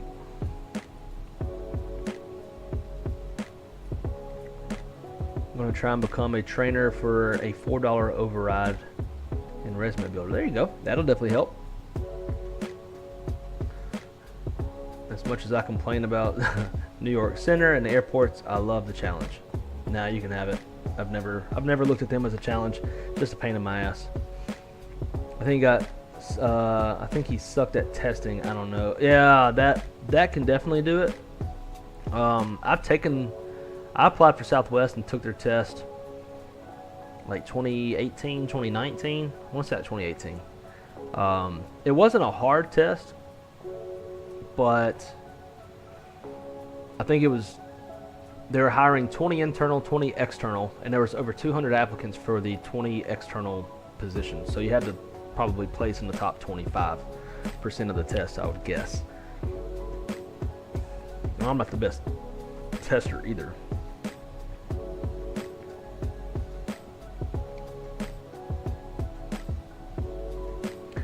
We got 4 that are going to Allegiant.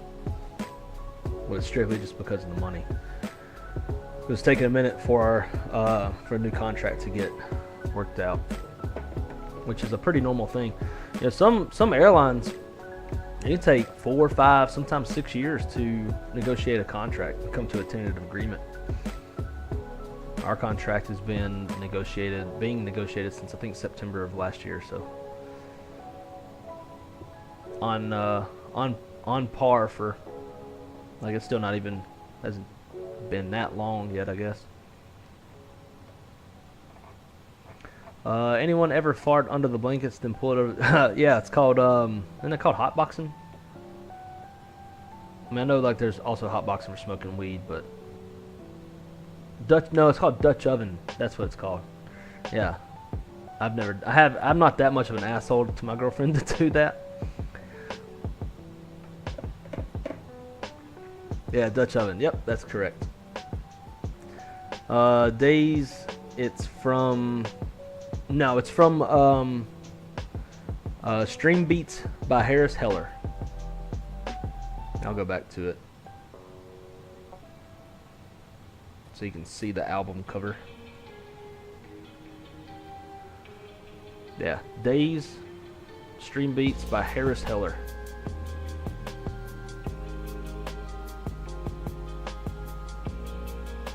He's got a shit ton of playlists, all sorts of different like lo-fi type music.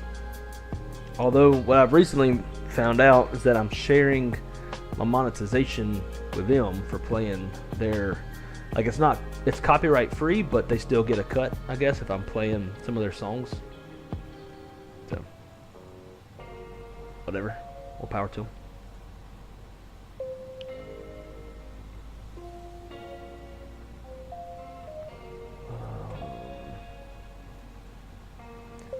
That's right, I couldn't remember what it was called. Still in the puppy love phase, though. I wouldn't dare. Yeah, I wouldn't either. Just take her up in an airplane sometime and then fart there. Be stuck in there with it. Give it time. Ah, Ethan's back. Nice. Your father called. Tell him you're busy watching YouTube. See how much he doesn't give a shit, and he'll tell you go do something more productive. You can have New York Center. I have to call SFO a lot right now with their daily GDPs for runway maintenance, and TMU is always, hey, at least TMU super chill. Not all TMUs are. How am I still flying? Because it takes however long it would take in real life to fly somewhere is how long it takes in the sim. I mean, you think about it, we're going from pretty far north in the U.S.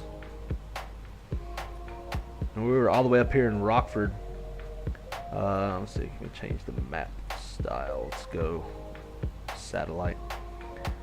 So we were all the way up here in Rockford where we took off from. In fact, it's a little bit further north than Chicago. And we're going all the way down to the, well, as of right now, we're going to Jackson, but likely going to be heading all the way down to the coast of U.S. See if we can refresh this radar image.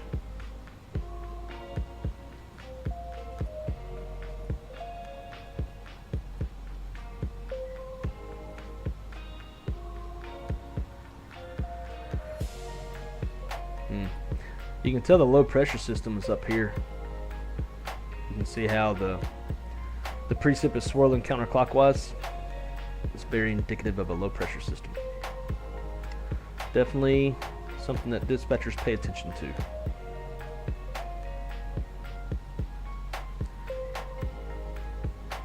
Let's check out turbulence. So we got a little bit of light turbulence. So that's level 320. Let's go up to 34. Okay. We've been getting some bumps. We're still kind of oscillating a bit. And it might get worse as we continue. Based off real life data. Obviously, the sim struggles with replicating real life data.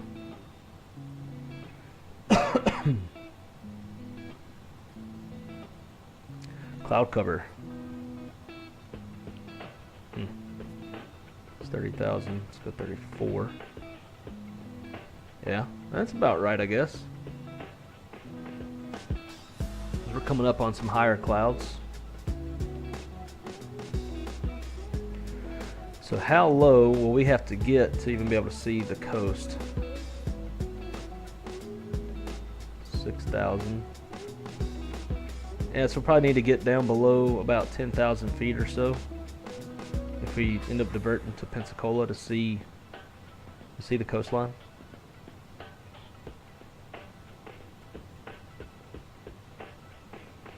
Where's satellite?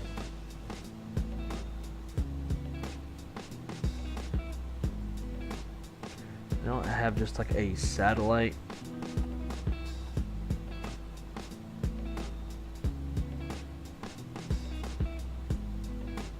That's weird. Satellite would be a very easy thing to inject.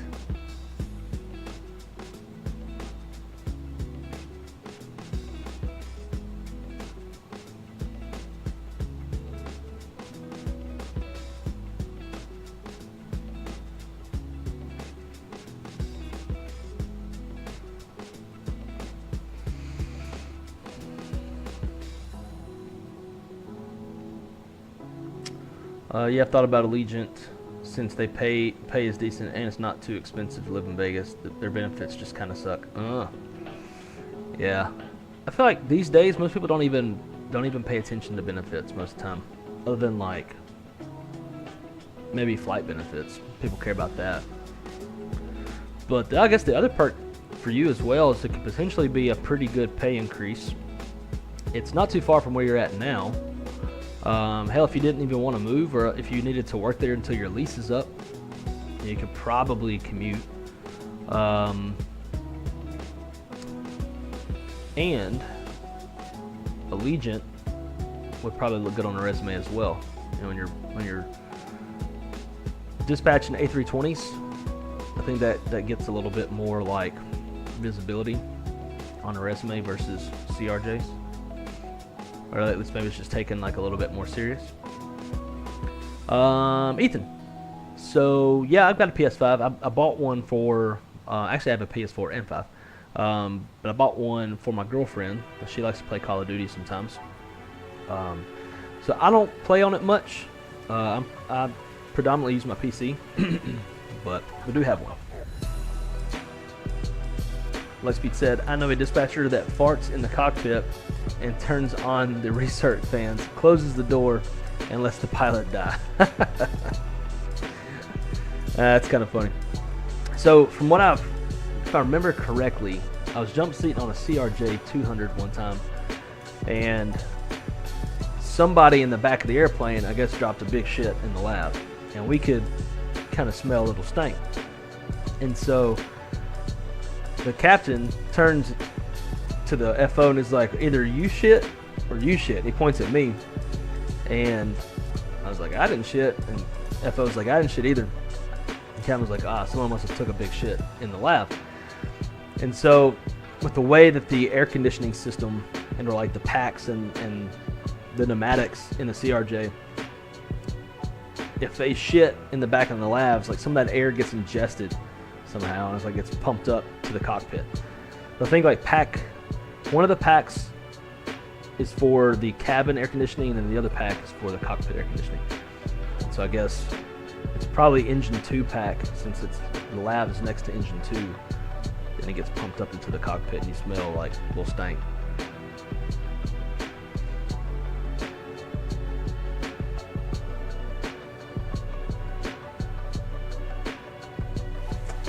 Nice that you mentioned pressure system studying for my meteorology exam tomorrow. There you go. Yeah. Like dispatchers, we're trained probably to the same extent as y'all are. It's like pilots and dispatchers know about the same when it comes to weather. We don't get super duper in depth. We probably get a little more in depth with it than pilots do, just because we have a different perspective when we're flight planning and flight following and that kind of stuff. There's a lot of indicative things, but to the same extent, pilots will see some stuff that we'll also notice. Like they might bring up the temp dew point spread at an airport. Like pilots are flying into Orlando and say the dispatcher didn't plan a precautionary alternate, or it didn't require, but yet the temp dew point spread is pretty close or on top of each other. Plus you got light winds. The captain will probably ACARS dispatcher and be like, hey, notice that the temp and dew point spread are very close, or they're on top of each other. We've got light winds. How's the visibility looking? What's your thoughts on adding a precautionary alternate? It's temp and dew point spread. So if you have the temperature, say at like 19 degrees and the dew point is 18 degrees or 19 degrees as well, so they match. Plus you have light winds, so winds that are 5 knots or less. That's very indicative of obscuration development, obscuration being mist or fog, which obviously reduces visibility. So if a pilot sees that, he may ACARS his dispatcher and inquire about a precautionary alternate, just in case the viz drops. Is it something you'd rather handle before, like sooner than later?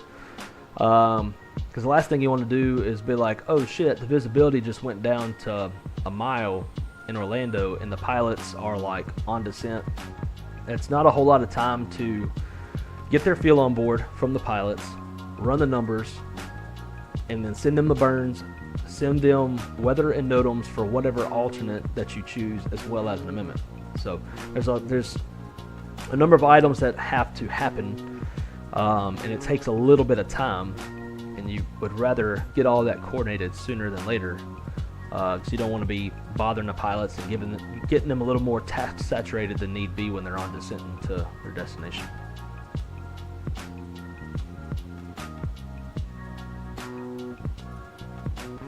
Yeah, my plan is to stay here for a year, apply at majors. If I don't make it, then do a second attempt and then look for a low cost. I don't know, man. Maybe become a trainer. How long have you been at SkyWest now? Like a year? I mean, I would say if like another opportunity at Allegiant were to come up within the next year, I'd say go for that. But in the meantime, become a trainer, because you learn better when you're teaching it. Also, it looks good on a resume. And then shoot for Allegiant, and then from there start working on the big boys. I just think you could pretend, I don't want to say waste your time, but like I would feel like it'd be just better for yourself to be making all those attempts while you're sitting somewhere that's at least paying you more, and you can afford to sit there longer. But at the same time too, I totally get it's kind of a pain in the ass to change airlines. Even if you don't like, it's a pain in the ass to go to Allegiant knowing that you don't have the intentions to stay in there forever, because you got to go through ground school, learn all of their ways of doing things, go through OJT, take your comp check, all that stuff, right? Like, it's kind of a pain in the ass to start over, as well as you're losing seniority and resetting in seniority, all that kind of stuff. So I guess there's pros and cons to it. But if the money far outweighs what you're making at SkyWest, maybe it's worth a shot to just go ahead and get to Allegiant, and then start building that into your resume and start shooting for the big boys from there. Are you good at crosswind landings? I'm not terrible. I'm not perfect, but I'm not terrible. I tend to balloon it a little bit, which is a little bit of a float. And if I float, then I miss time kicking the rudder, and I'll go to straighten out, and then my main gear won't be on the ground by the time I'm straightening out. So then I'll start getting a little wonky. But I'm not bad, but I'm not great either. I'm not perfect.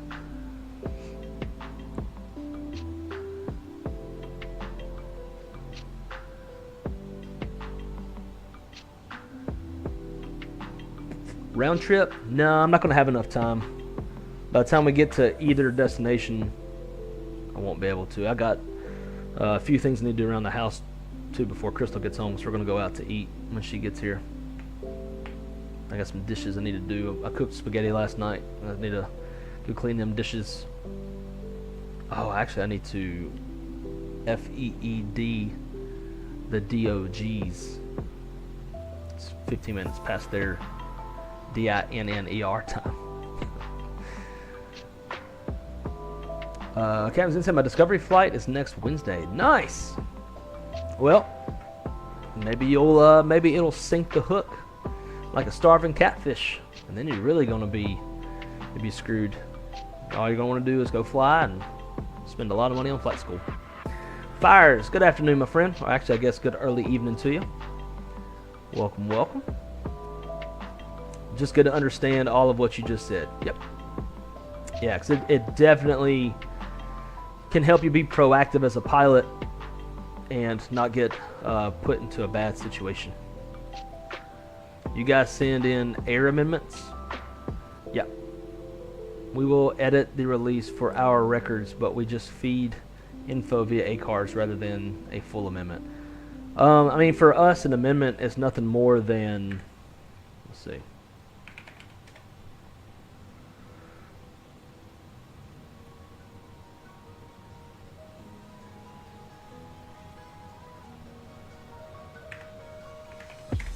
So, like, let's say that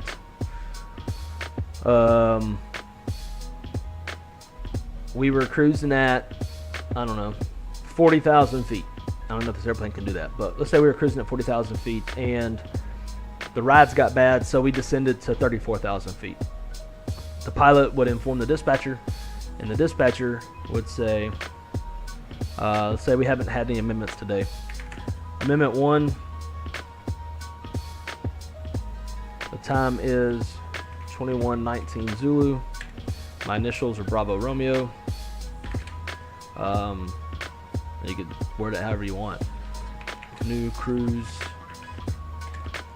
altitude flight level 340. Send that to the pilots. They write it down on the OFP. Done.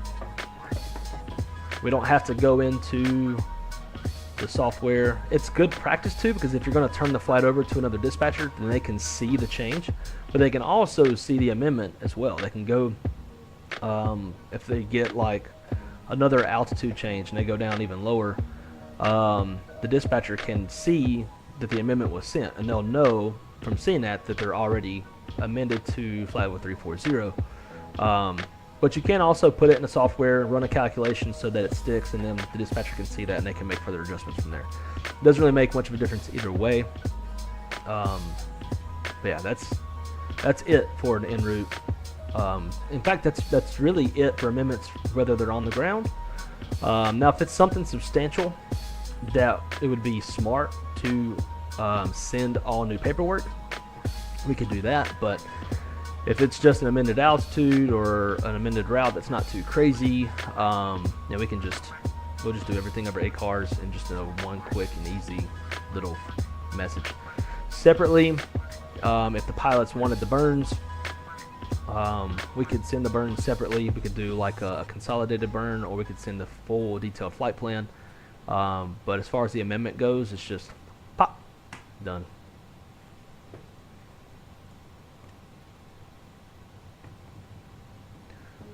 Six months at SkyWest. Gotta wait for after summer to become a trainer. Ah, gotcha. Damn it. It's only been 6 months. I feel like it's been longer than that. I heard they stopped junior manning at United in November. They haven't opened up applications since. That don't make any sense. The only way I could see them stop junior assigning is either people stop calling out, or they don't have enough people to junior assign in the first place, which also doesn't make sense to me. Junior assigning happens for open shifts when for open shifts that can't be put on relief or reserve dispatchers. I think we're probably, I was going to say, we're way too high. But let's end the poll. We're almost to Jackson. And we got 56% say Pensacola, Florida. So let's just continue on to Pensacola, shall we?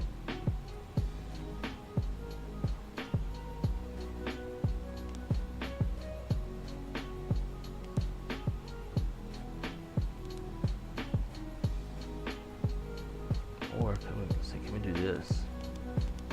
No.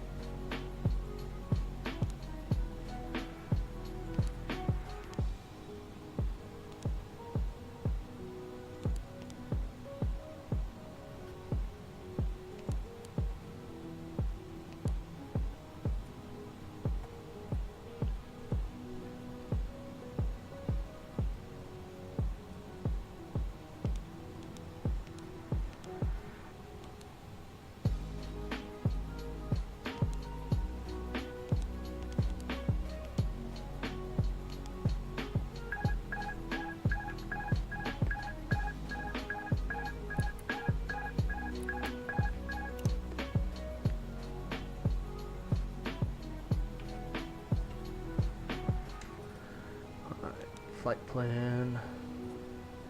Let's go. Coming up on SQS.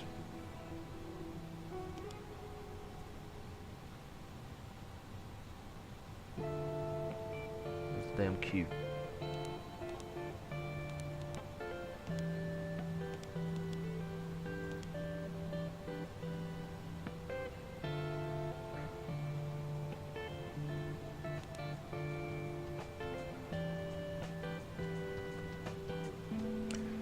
That we'll do MHZ.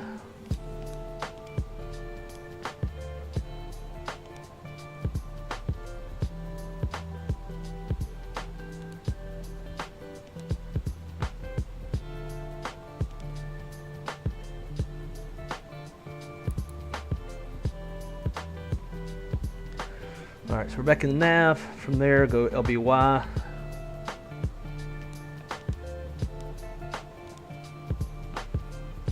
BFM.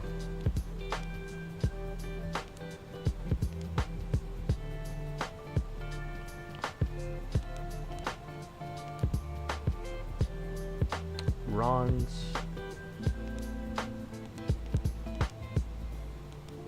NPA.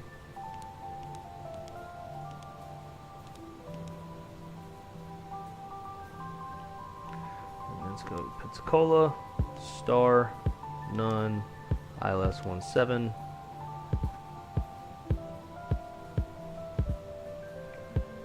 I think none is down here.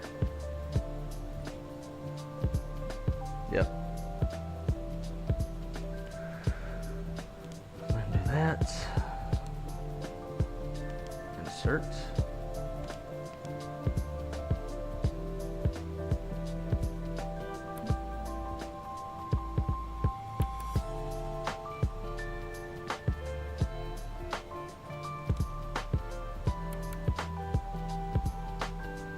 Ugh.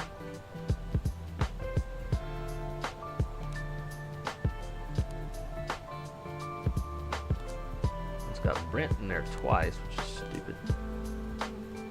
So we'll just do that. Perfecto. Alright, we'll save a lot of gas by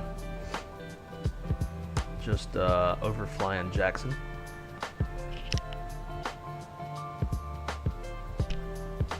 Had to sneeze.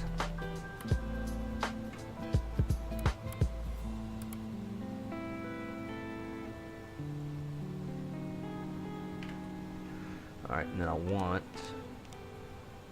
BFM. Let's say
perfect. So Brent is at 1,700 feet, so that will work.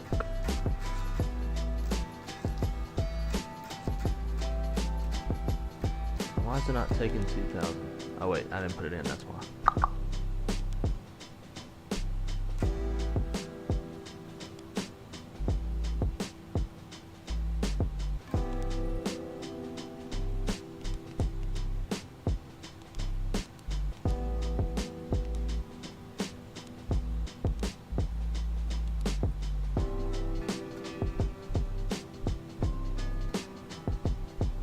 Put it in here as well.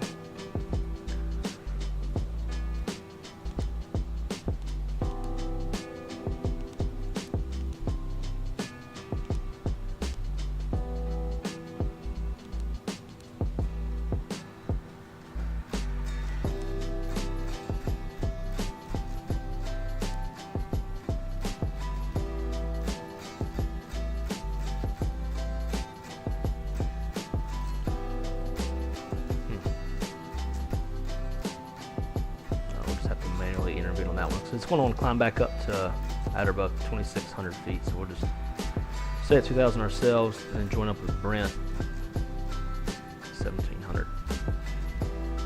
Nice. Cool. We can see that we got the constraints built into there. It's looking good. I like it.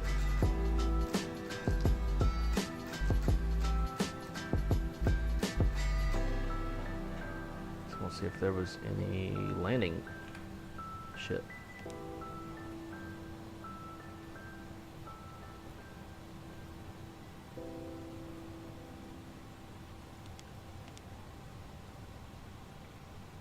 What's the NDA for 17321?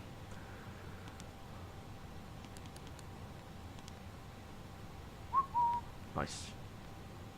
Selecting the correction. The weather in Pensacola, 208.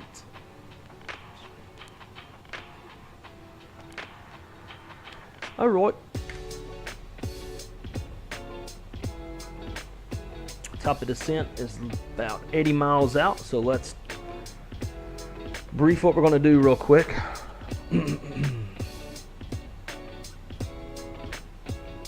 All right, so based off of the polls, y'all wanted to go to Pensacola instead, so that's what we're going to do. So we're coming up on Jackson, Mississippi. We're going to overfly Jackson via MHZ, continue on down to Eaton, which is Hattiesburg, Mississippi, over to Mobile, Alabama, and then from Mobile we're going to head over to BFM, which is downtown Mobile area. There is a battleship right here, so I might even put it into heading mode and kind of turn. We'll make it a little bit harder to turn, and then come straight down so we can see the Alabama, and then cruise on down to Mobile Bay, come down to Ron's, which is off the coast of Fort Morgan, continue on down through Gulf Shores, and then join up Pensacola Naval Air Station, and then we'll start the approach. We are planning the ILS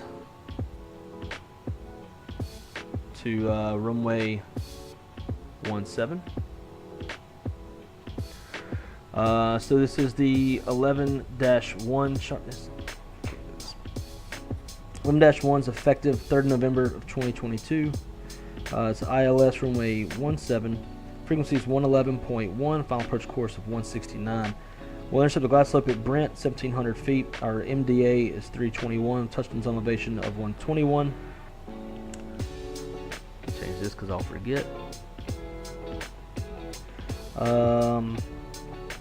Minimum safe altitude around the November uniform November VOR.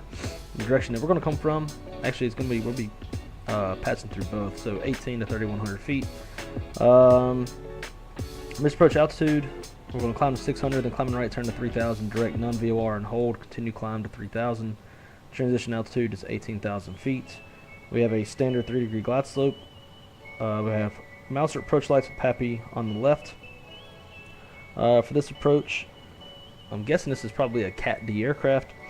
Our MDA is 321, which is 200 feet off the ground. So minimum is 200 feet, half-mile visibility, and we've got that. From there,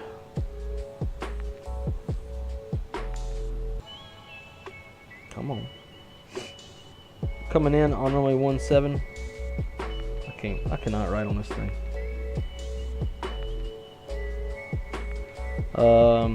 It's going to be a right-hand turnoff, and we'll taxi probably Alpha 6, Alpha cross 8, go down to Alpha 2, and then the cargo ramp is roughly here.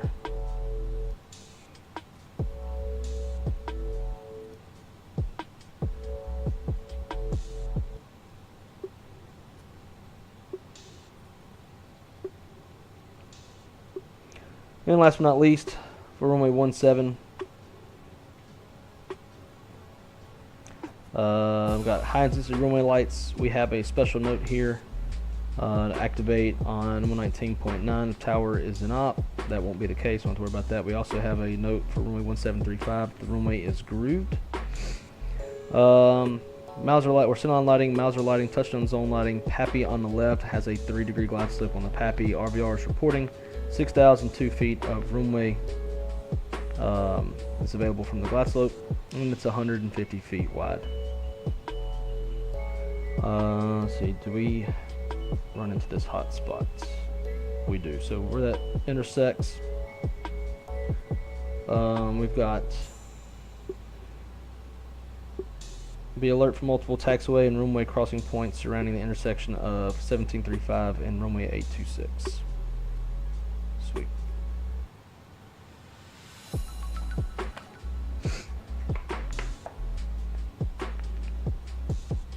And that weather's starting to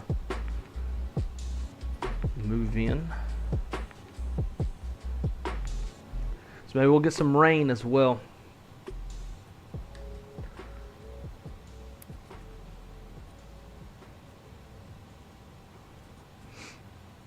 Traffic 1,200 feet below us off our 1 o'clock.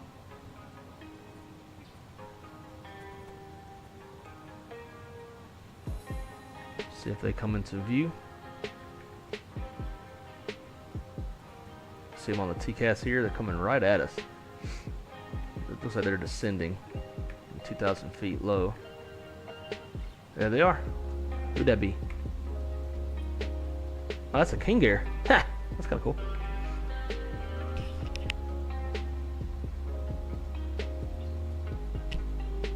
All right. Let's try to catch back up in the chat. In-air rerunning the release generation would cause performance issues, and adding an alternate requires us to rerun our performance calculation with air data. Interesting. We don't have to do any of that. We'll throw it into the software and calculate just so that it's in there, and then we're also going to use that to send them burns. But for air data stuff, we don't have to do anything. Dance monkey dance. We made him dance yesterday. I think I missed a bunch of stuff further up. It's an extremely outway Sky West. Yeah. We do in-air amends. Hope you're doing good. Fires doing very good. Although I'll go back to work tomorrow, which sucks. Damn it! I let that thing up too. Y'all couldn't see the king that went by. My bad.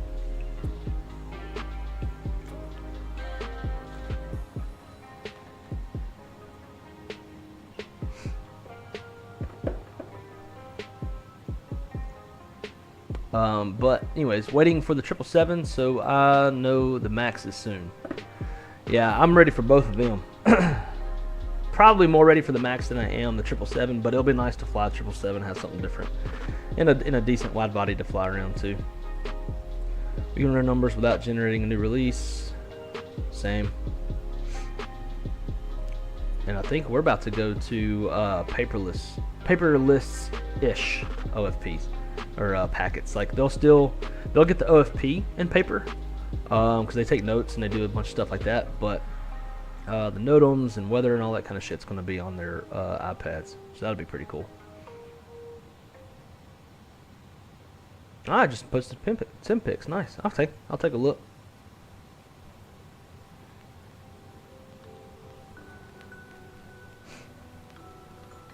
Do you want to fly an Airbus A380? Hell yeah. I'll give that a shot. I love Airbus. I understand the logic of Airbus. So I feel like I'd have a pretty decent understanding from the get-go.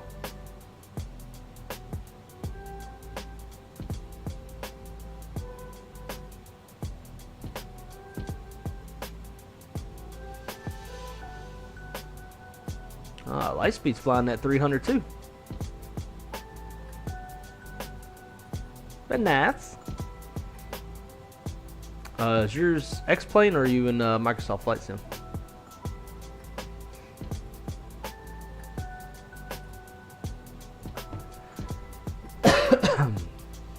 Very nice. Flying them passengers around in the A300? Or is that the A310? That's the A310, right? Stubbier.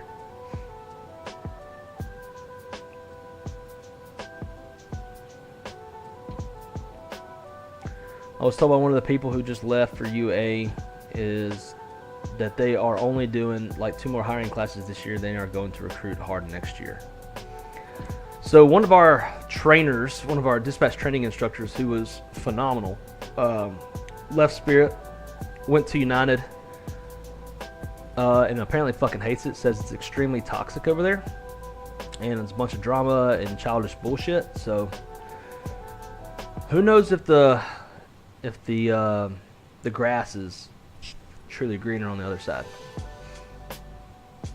But again, that's just one person. Actually, I got another friend of mine, close friend of mine. He actually used to use my guest bedroom as like his commute. There's crash pad. He went there. He's been there for a little while, and he said the same thing. So it's fairly toxic, to say the least. So like, if you want to leave where you're at for that reason, then it's not worth going. But if you just need money, then you can probably do that. But according to one of the guys who's saying that like it's all he does is look forward to going home every day because he can't stand being at work. It's that bad. So Jay, if you like drama and toxicity, it might be a great spot for you. But again, it's just word of mouth. But the 2 people who have said that are people that I would very much believe and listen to. No, we're on autopilot 2. Hey, stopping by to say hi and dropping a like. Wes, I appreciate that, dude. Hope you're having a great day. Not missing much over here. I'm the only person that likes to stay up late in my family. I'm the same way. I am nocturnal as hell. My girlfriend hates it because I end up getting out of bed and getting on my flight sim in the middle of the night.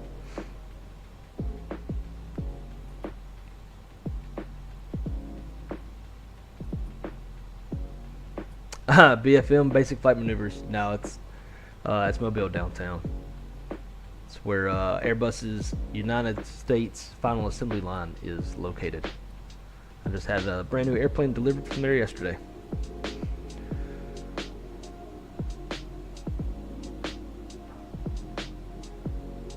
How far are we? We are actually getting ready to start our descent. We're not taking the most direct way to Pensacola. We're going to take a little bit of a scenic route, but not super far. Oh wait, you gotta go to profile. Let's see if we can figure out flight plan. And it doesn't tell you the time here. Prague page.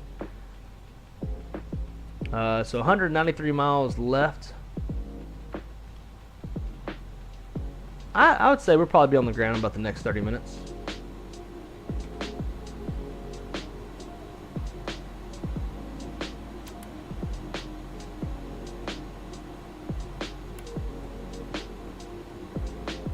Oh, picking up some of that weather out that way on the weather radar. Check that out. There you go. Now we can see it.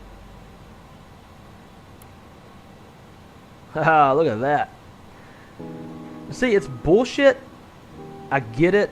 It's a legality due to signed contracts, but at the same time, and I hope they fucking get rid of it with Microsoft Flight Sim 2024, but it's bullshit that we can only get this in like official Microsoft partnership airplanes. You know, AnyBuilds has a partnership with Microsoft Flight Sim, right? So they get to have the weather API and put that in there. We, on the other hand, everybody else, Phoenix, PMDG, don't. Although I will say, PMDG they sounded like they were going to put, basically the way they said it is like true weather radar works on like a 3D wave, right? Like it's scanning the weather vertically as well as horizontally. In the sim, it's just like to an extent like cloud radar to an extent. But they were looking to turn that on. I wish they would, because I don't care. It'd be cool if you could like change the tilt. So you got the tilt function of the radar, so you can tilt the radar up and scan what's above you. Same with low. But even if it's just a top-down, like I know they're all top. Like the way the weather is displayed is always a top-down. But even if it's just like a cloud radar, I'm fine with that. Because at least like if we're taking off and we see red in front of us, we could vector ourselves around that, which I think would be pretty cool. And at least add a little bit more immersion instead of just blindly flying through weather. So hopefully PMDG turns that on and puts it into 7.3 as well. I just don't know how Leonardo's software got it into their airplane, because it has a weather radar and they are not a partnership with Microsoft.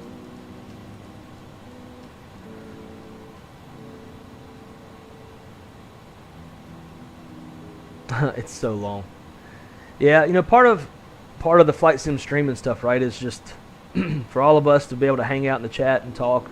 Like a lot of the guys that are in the chat right now have been involved with my YouTube channel for quite a while. So like a lot of these guys kind of know each other and they'll chat amongst themselves in the chat. So it's kind of a place to like make friends, hang out with me, hang out with everybody else, shoot the shit while we're en route.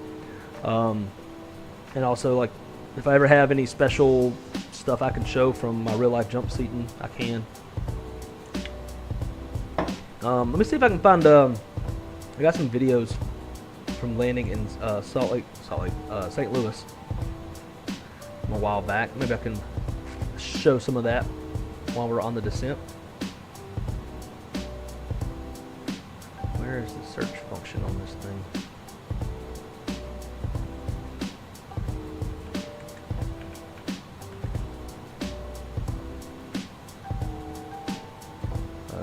That's not something. Come on now.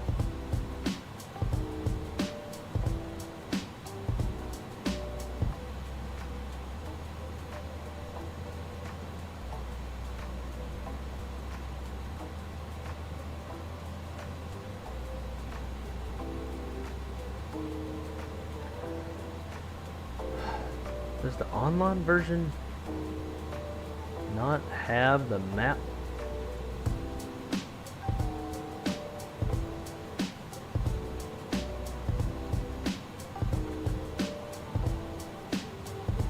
Here we go.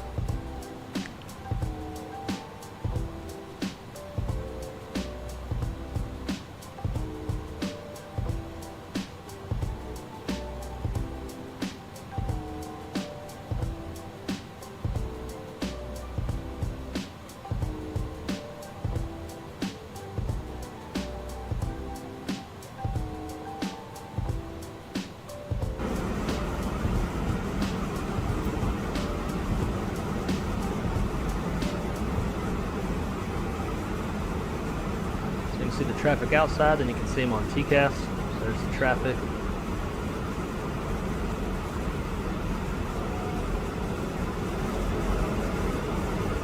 He was leaving St. Louis. It's coming out of Orlando.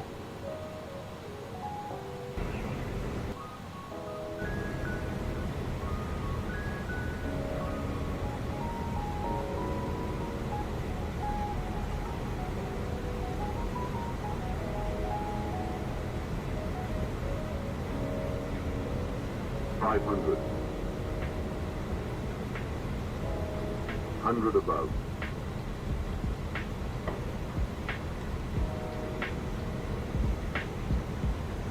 Minimum.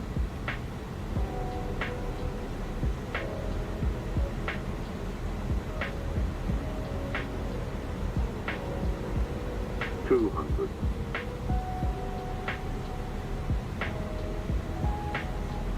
$100. 50, 40, 30, 20, retard, retard, retard, retard.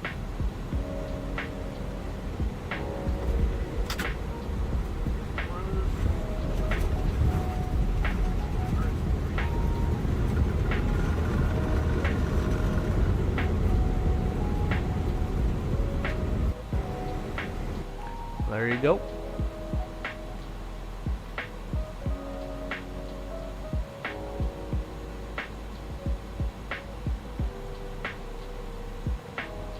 Anything else I got worth seeing? I got plenty. Just what can I find? Let's see, what is this?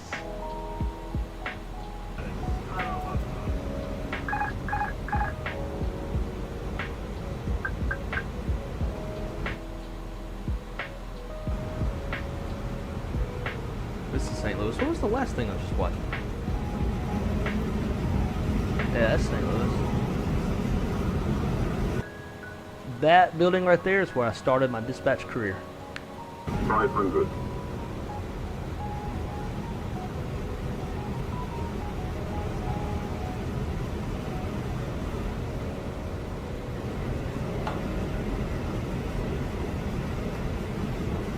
$100 above. 200. Minimum. 100.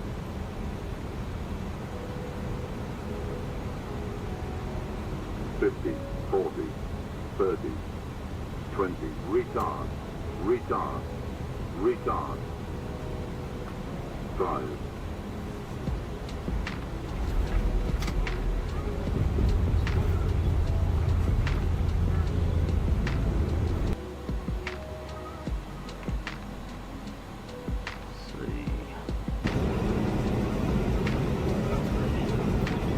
Pouring crosswind.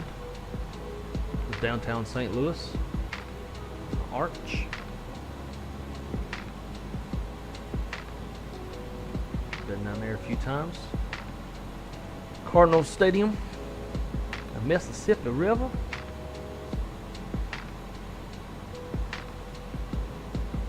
Yep. Alright, let's see. What is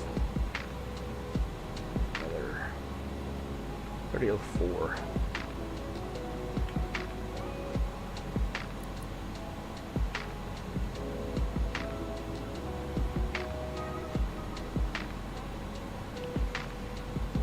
If there's anything else good. Here you go. Cat went to the bathroom.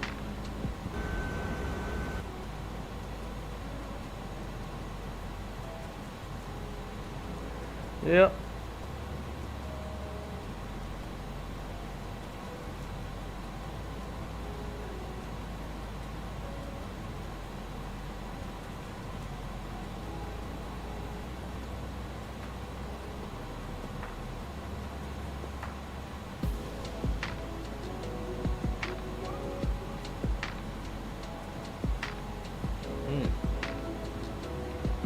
Nice little hyperlapse that I made.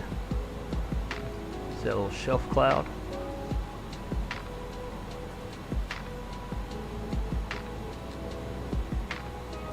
Then it kind of fizzles out. And people come out and take pictures.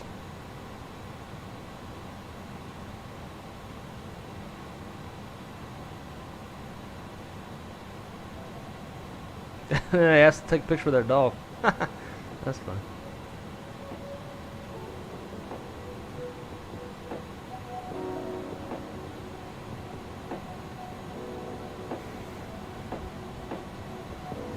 This was Alligator Point, Florida. They had a bomb-ass beach house, but the beach itself was kind of... the water was brown and dirty. I thought that was going to be a nader.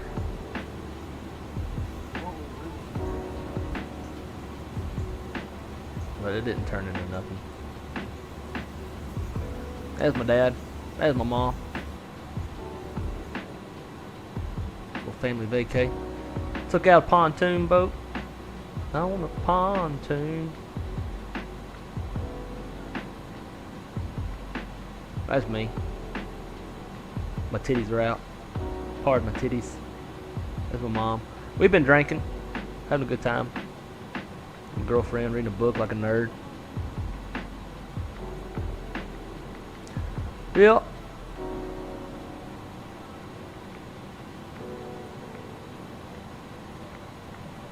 Here we go. Flying a CRJ. Not a real one. FAA certified one. It's my girlfriend's nephew. See, where's the Max? There you go. Got 7.3 Max as well. Terrible hairline. Going fucking bald. Yep. Look at that. Good timing. 10,000 feet.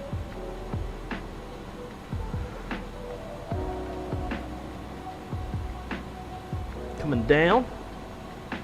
So we're gonna go heading mode. Actually, let's go nav. So I'll get my heading set where I want it.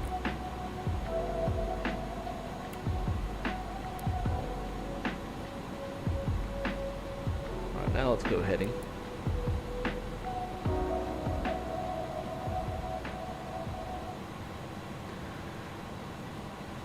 Lone Star Aviator, how's it going, my friend? It's going great over here. Sorry to just now get to your message. But hopefully y'all are enjoying the real life jump seat shit instead of simulator shit.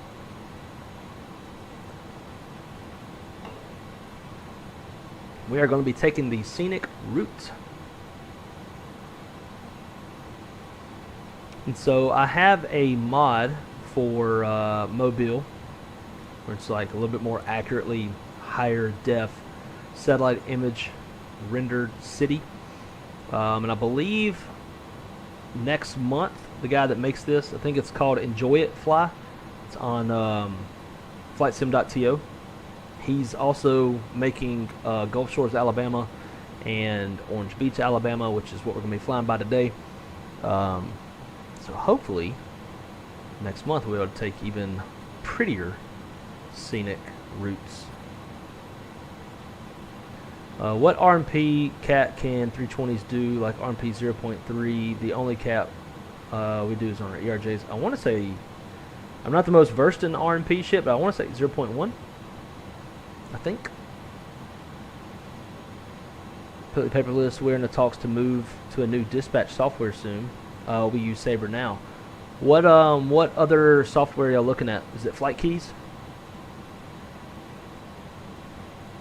Because we're with Sabre as well, but I can't say any more than that. But you and I should talk more about that.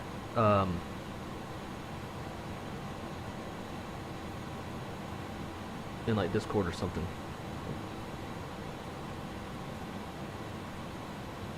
Get down there so we can see the ship. So there's the ship right there, Battleship Park. They've got a bunch of aircraft. It should get better when we get lower and closer to it. They got a bunch of aircraft. They got this USS Alabama battleship. They also have a USS Drum submarine that you can get on.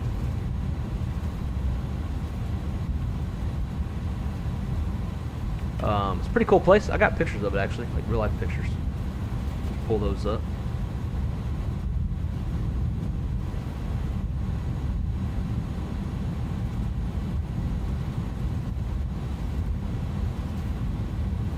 I'll make us a little loop.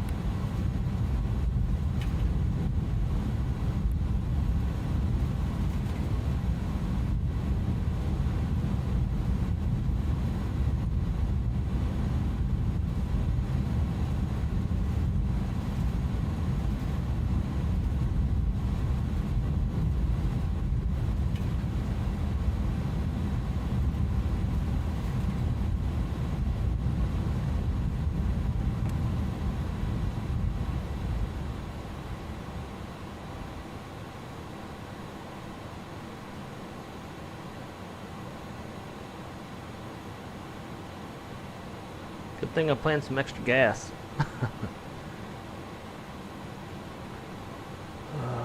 We moved a lot of cargo with the A300 and YipJet. That's awesome.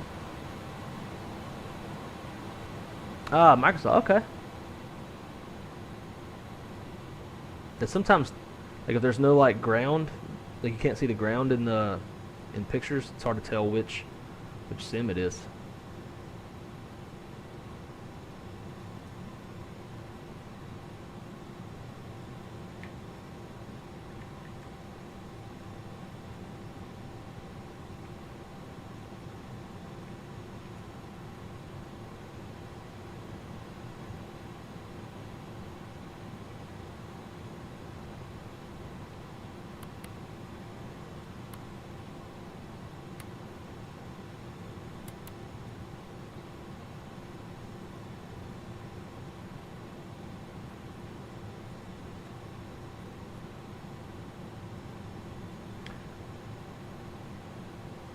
One of these days we should do an auto land in some really shitty weather. I'm down.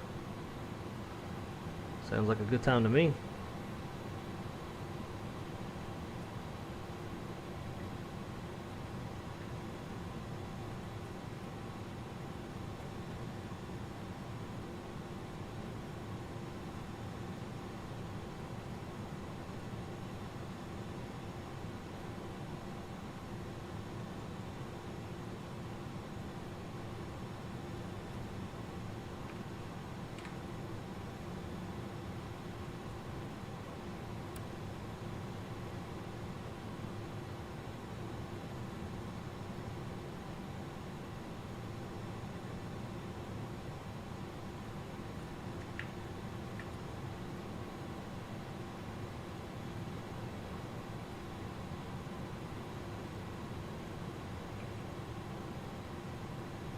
Dude, if this mod fucked up the ship, I'm uninstalling it.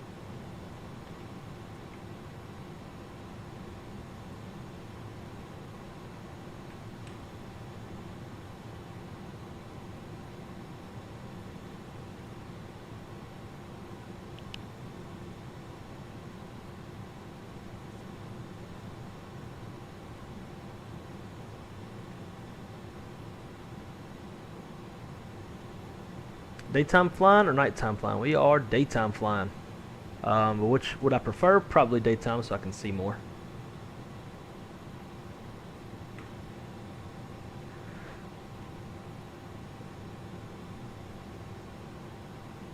Come on. Damn, I think this stupid mod fucked it up. Because it's like water and shit. That's bullshit. Anyways, as y'all can see,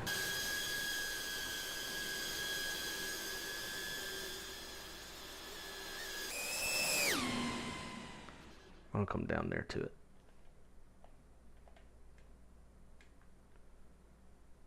Yeah, the mod fucked it up because it looks better without the mod. I got other MSIM pictures where this thing looks pristine. But anyways, they've got a whole bunch of stuff here.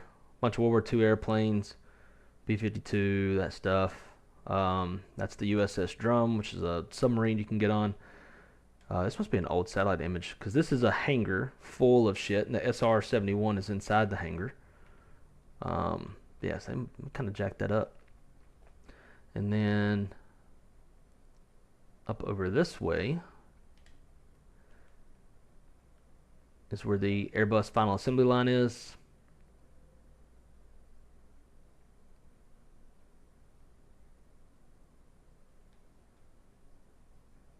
So it looks like this is back when they were still building it. This is the delivery center. So once airplanes are assembled and put together, I've actually been able to go into here and see the airplanes being assembled. They have a 320 family assembly line and a 220 family assembly line here. So one of each. They're building another of each as well. And whenever they get to that, I think they said they'll be able to turn out about 32 to 34 airplanes a month.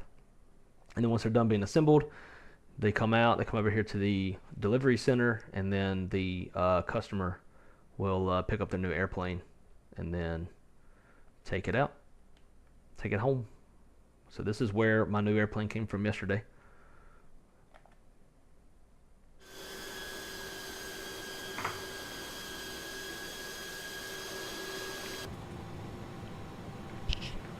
So now we're going to cruise on down to Dolphin Island, and then fly down the coast to Fort Morgan, Gulf Shores, Orange Beach, and then turn into Pensacola. This whole area, like, this is where I want to ultimately plant roots one day and spend the rest of my life. Namely, out over here. That's where I want to be. Got everything you could ever want, other than mountains. And you got the bay, which we're flying over right now. You've got the Gulf, you've got intercoastal waterways, you've got freshwater tributaries, if you just go back up where we were just at. You got wide open fields, you got woods, you got the beach, great seafood, great food in general, great people, everything but the mountains. So it's really where I'd like to go.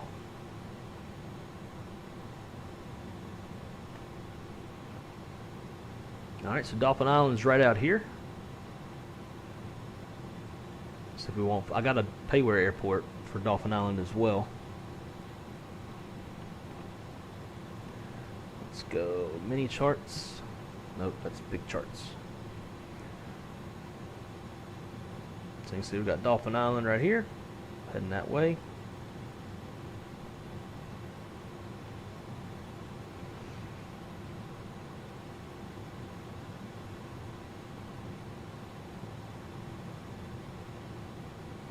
Sounds good, Lightspeed. Hope you have a great day, man. Thanks for coming to hang out with us. Greatly appreciate it. Sending you one into Phoenix that I have. Alright. Sounds good to me. Ethan, which plane do you like? My favorite airplane to fly is probably the... it's definitely Airbus 320 family. I think between all of those would probably be the 321 Neo would be my favorite. Miss Pix wonder if we'll ever get to fly one day. Or fly together someday. Oh, yeah, we definitely need to.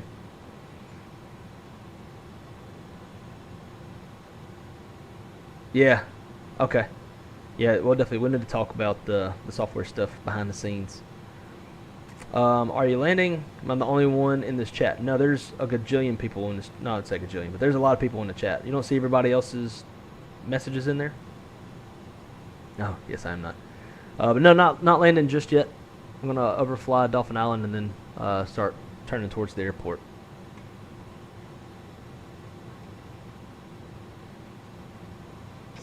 Captain Geo, what's happening, man? Great to see you. Yeah, all that until hurricane season hits. Yep. Not looking forward to summertime. Not looking forward to hurricane season. And we got the heat. Yes, we do. What is the time there in America? So where I'm at, I'm on the east coast of the United States, and it is 6:06 p.m. Ethan, where are you at? That would probably explain why you're giving the yawn face. It's probably late where you are, huh?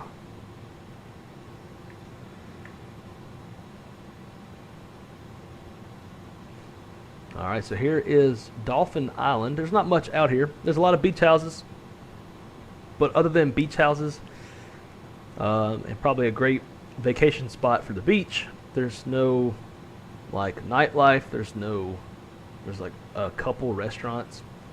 Not much out here. Very quiet, very chill. So if you ever want a good beach vacation that's real laid back, this is the place you'd want to be. Got a little Dolphin Island airstrip right here. This is a little payware airport that I bought. It's not much to it. It's just a itty bitty little strip. I feel like all these textures are kind of looking like shit. Well, let's go direct. I'll tell you, I'm just going to turn this thing.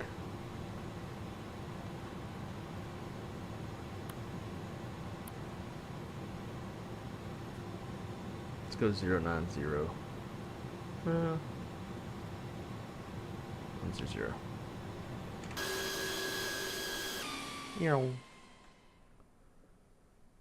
I am using the Google mod for ground textures.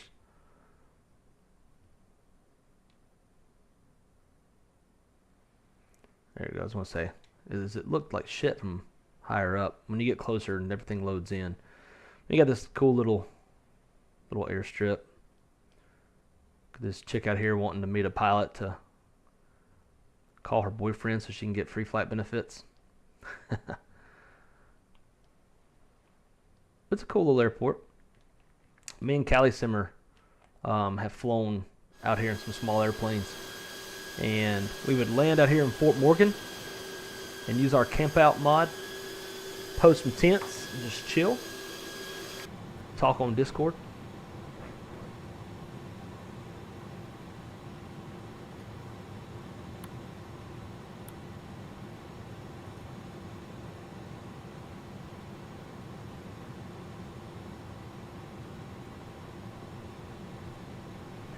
And so later this year, we'll be going on a family vacation, and I believe, so there's the fort, and there's actually a ferry that runs from here to over there. So sometimes, like whenever we would go on vacation, we'd be staying just down the beach in Gulf Shores. We would drive down through Mobile, come to Dolphin Island, and take the ferry, load our truck up on the ferry, and then drive over, or ride the ferry over, and then finish the drive down Highway 182 that rolls through all of Fort Morgan. But later this year, we're going to be staying in one of these beach houses. I've stayed in a few up and down this beach. But this is kind of the quieter part of the area. And so if you want all the food and all that kind of stuff, you just drive down Highway 182, takes you up to this area, Gulf Shores, Alabama, and that's where like all the food and bars and all the stuff to do is.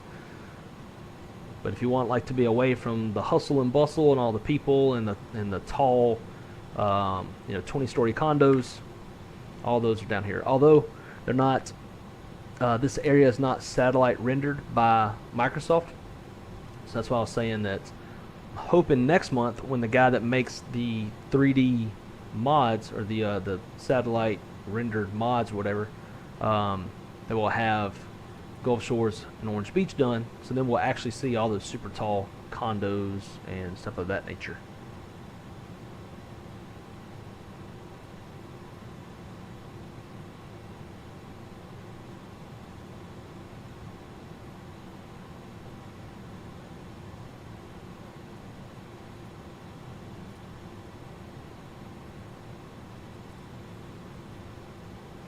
And sometimes when I'm at the beach, I like to do some shit. I like to throw a rope, play a little cornhole. Oh, that's a whole different beach though.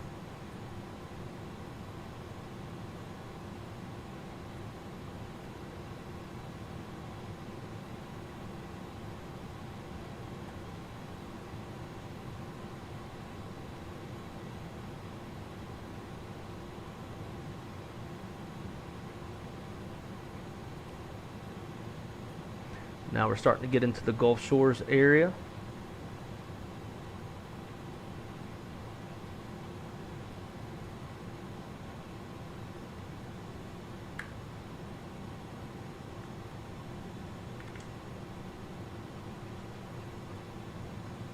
So that's right. I went to the beach early last year in June.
Alright, so let's see. See, none of this is all. This is all like the auto-generated bullshit. But right here is right here. That's where I stayed at last year. Oh, why is that video so terrible? There we had a bunch of thunderstorms. See all the lightning out there.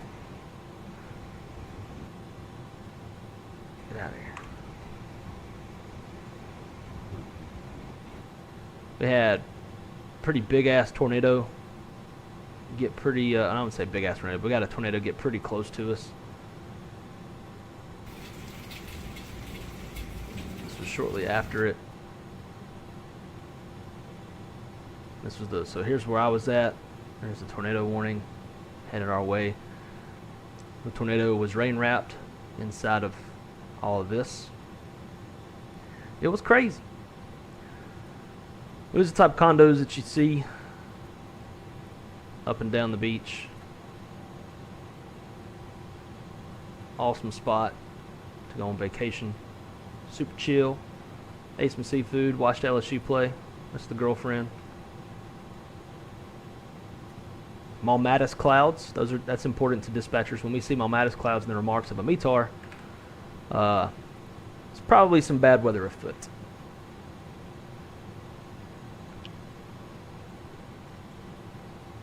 And here is, so this is all Orange Beach, and this is Perdido Bay going into Perdido Key. We stayed all through here. The pictures were, it was like sunset that was out over here in this area. Fucking love this place. And as we get into Pensacola, Pensacola is satellite rendered. So we'll start seeing more. And I do believe I have some other mods that might make it look a little bit better too. So we'll see. We'll see when we get down there. We'll be there in a few minutes.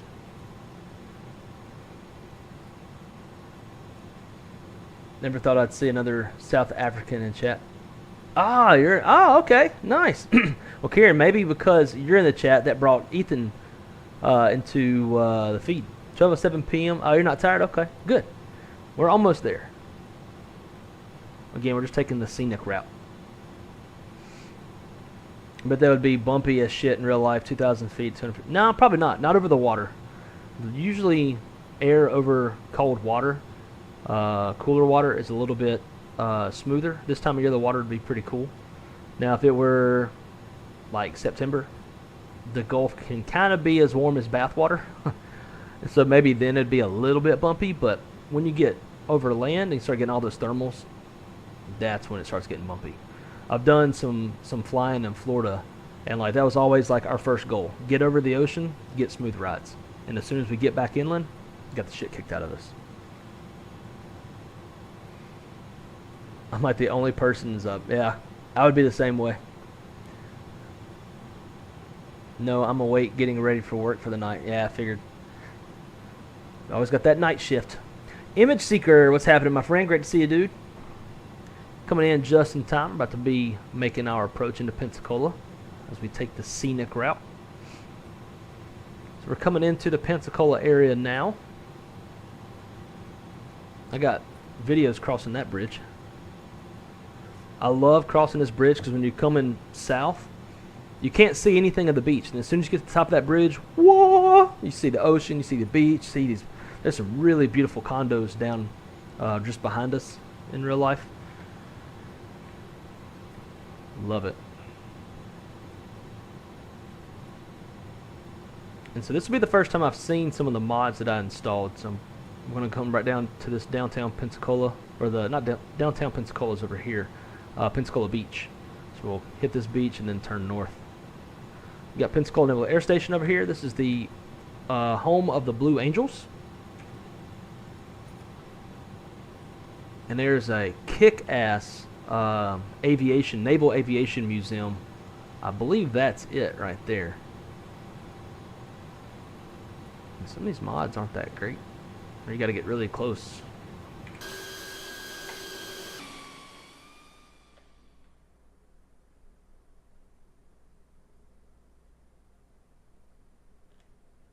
Let's see. I have not seen these yet. Yeah, that's the Naval Aviation Museum. All sorts of shit in there.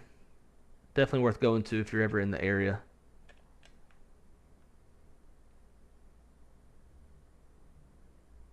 There's a Blue Angel. It's a display. But yeah, this is the home of the Blue Angels. They do a lot of fast mover training here. You'll see T6 Texan 2s, T45 Ghost Hawks, and F-18s. Now what I really want to know though is the bridge that connects Panama City Beach. Ah, that's it. Cool. From Pensacola to Pensacola Beach, not Panama City. In the default bridge, it's like it goes underwater. And so one of the mods that I have, I think it's trying to load in all the Pensacola shit. Yeah, it's trying to load in all this stuff over here. But anyways, it would go underwater, so I've downloaded a mod that corrects the bridge. I wanted to see if that was fixed.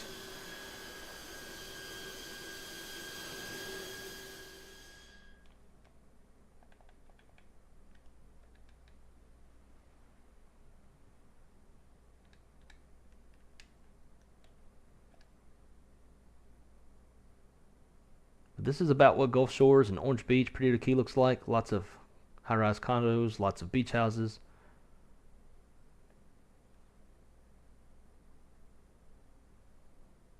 I've never been to Pensacola Beach. Probably because as soon as you cross from Alabama into Florida, things get significantly more expensive.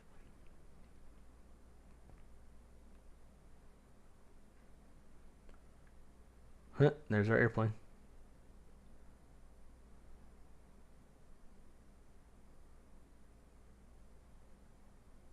This is kind of a cool little area. I can hear the ocean. Y'all probably can't hear it.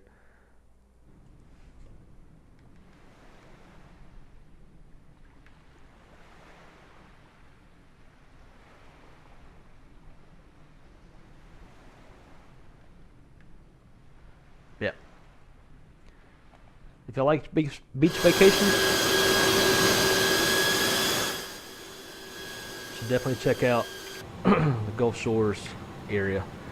Alrighty, let's go land.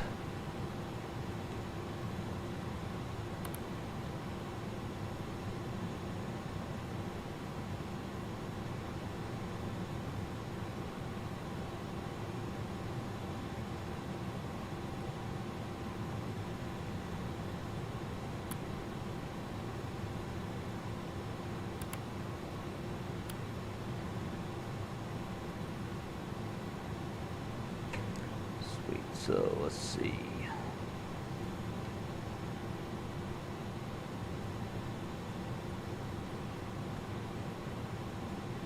So opposite, be 349 on the heading.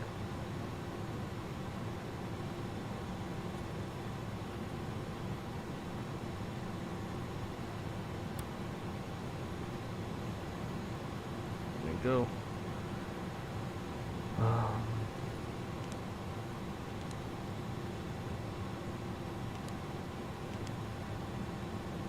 Is it possible to put a fixed ring? Nah, oh well.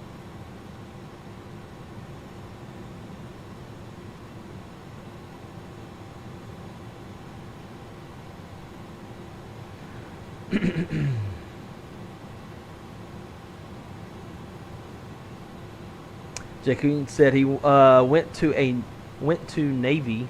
I went to Navy, a school in Pensacola. That's about right. I know Air Force EOD is there as well. If I'd have known I was going to get med boarded out of the Air Force, I would have done EOD just so I could have stayed in this area.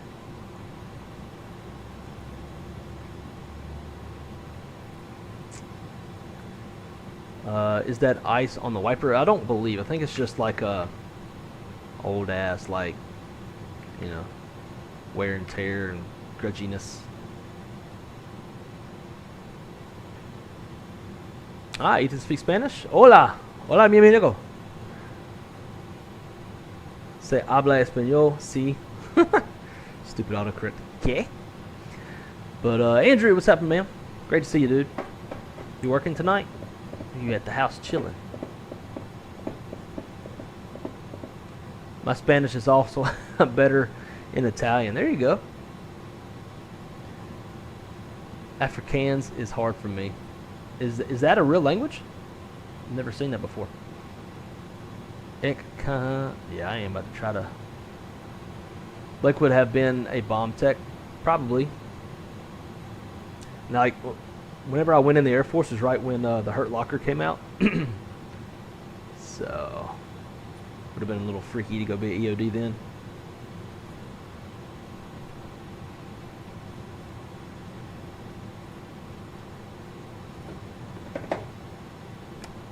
You are South African. My uncle was EOD in the Air Force. Oh, wow. Yeah, that's dope. All right, let's start slowing it down a little bit.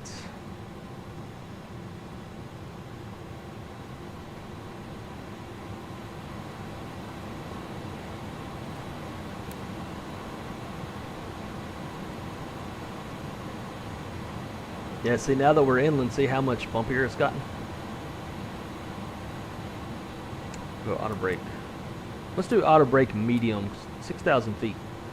And the glide slope's a little short, a little short.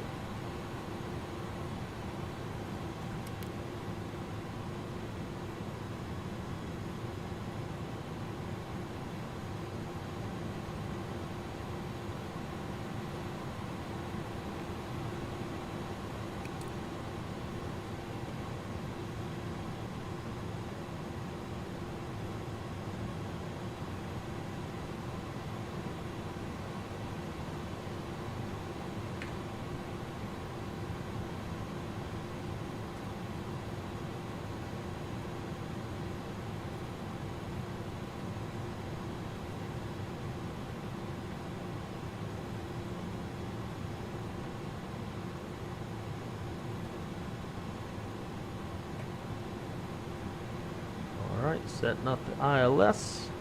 It's good to go. Now let's go direct to kill him.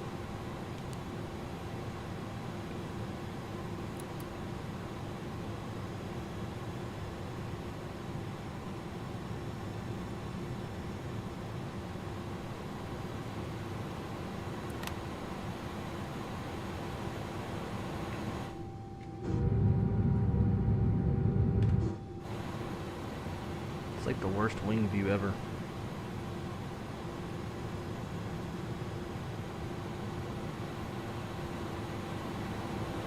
We'll just keep on working down.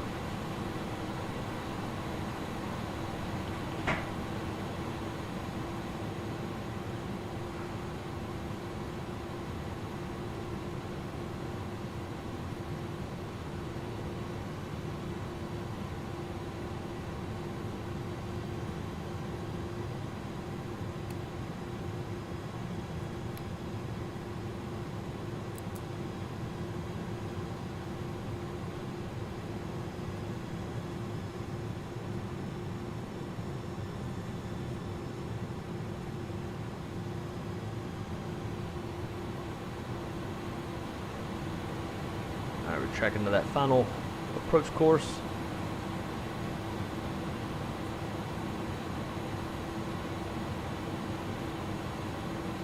Look star.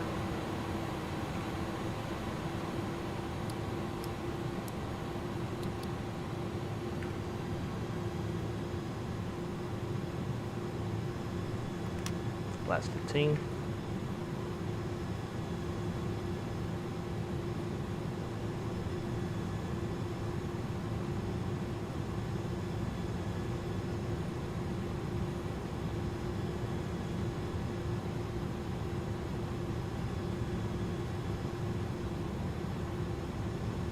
Last slope's alive.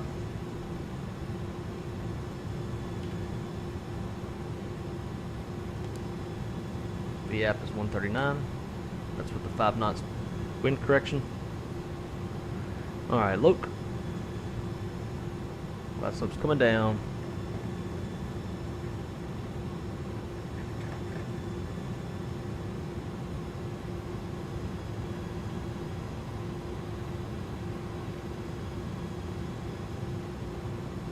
What's the stop button for? Oh, what's stop button? Oh, rudder inputs, I guess. Alright, here comes the glide slope. 7 mile DME.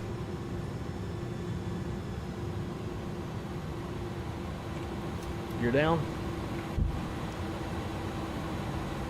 Flaps 20.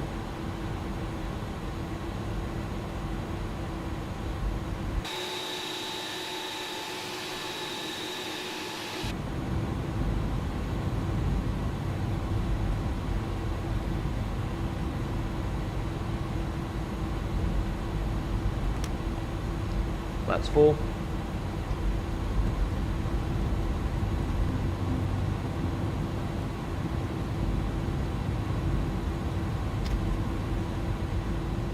Oh, what the fuck? Why is it still trying to... Bro, we might have a throttle issue.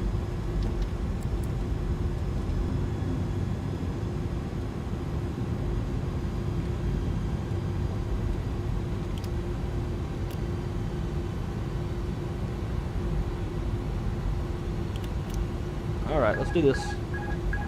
Actually, you know what? Forward that.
10,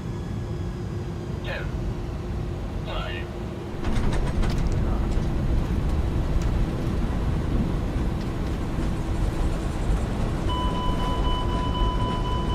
What's happening, dude?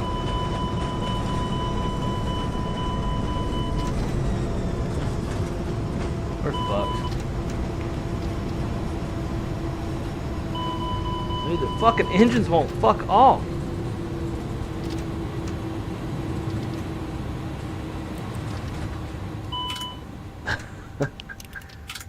I fucking hate this airplane.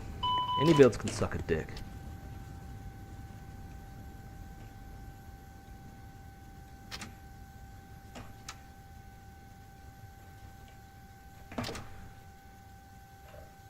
Well, there you go.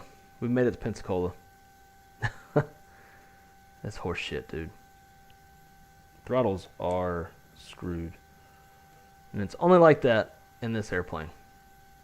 No other airplane.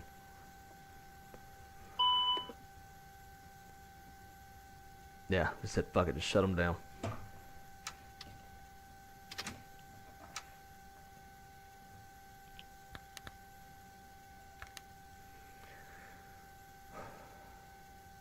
Yeah, something's definitely tripping. Like, it already kind of started going into reverse, and I thought back during all of that there was, not too long ago, I think, an aircraft incident where they tried to go around after going into reverse thrust. And once you go into reverse, like, you're committed to landing. Ooh, that's a big... Look at that. I don't know how the fuel system works in this airplane, but 0 in the inner, 777 in the inner here. 777 in the center tank. That's not right. I don't know. Anyways, God, I'm not flying this airplane anymore. We're just gonna, you know.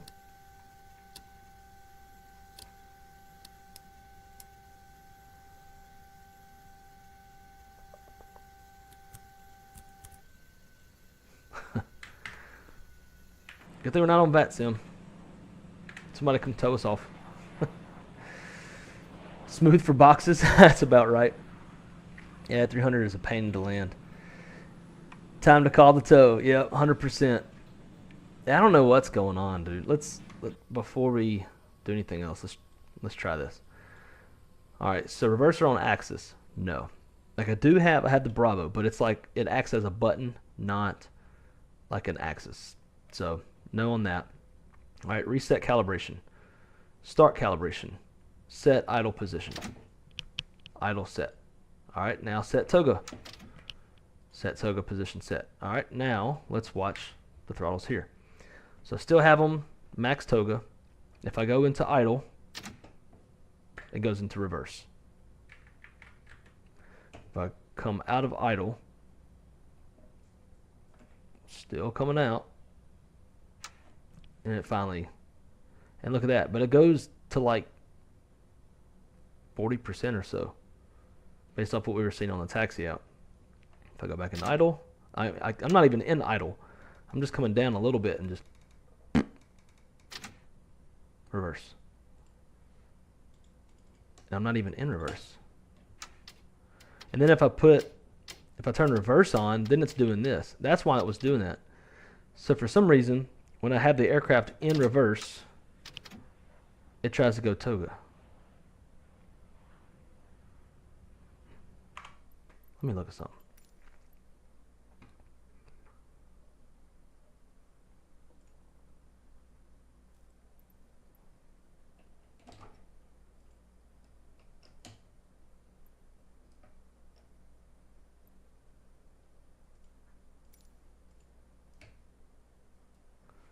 Hold throttle reverse thrust, hold propeller.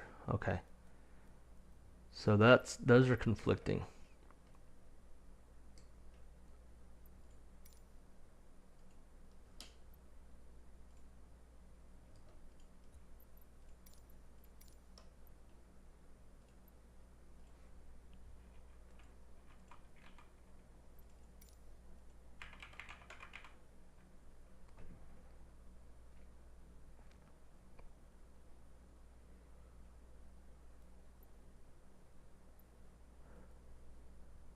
So is there not a reverse per engine?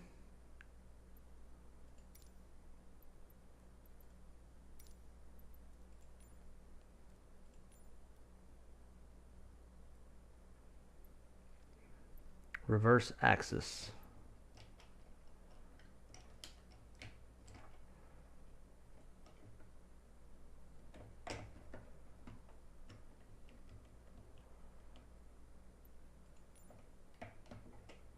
So there, but I don't have a reverse axis, so that needs to go away.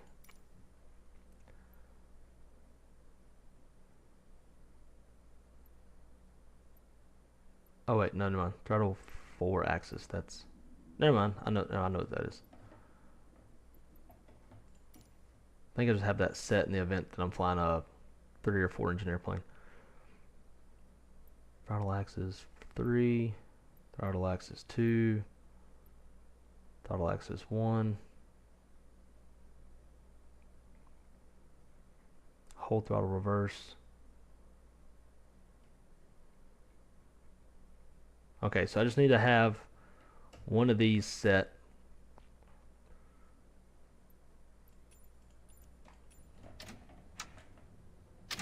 Let's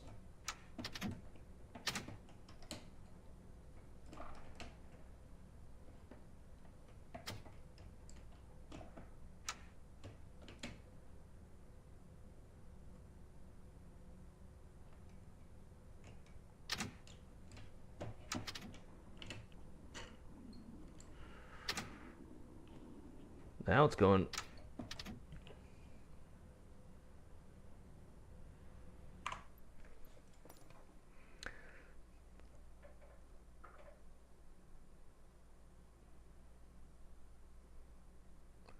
Try calibrating with reverse on the same axis.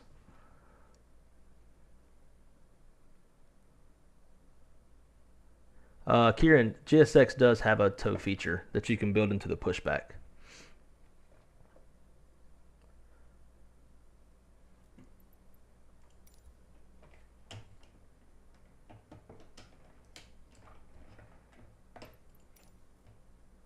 Bravo throttle quadrant sensitivity.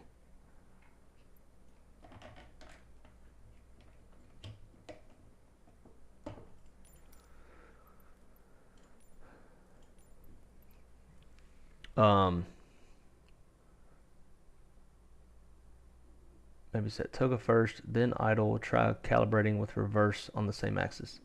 So that's already done. Even though I know it's a button. What are you going to fly now? Nothing. We're pretty much done after we watch the replay.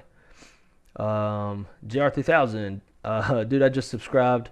I enjoyed the ending. Left massive. It was a little was a little flight sim best ending. Well, you definitely did not come in on my preferred airplane.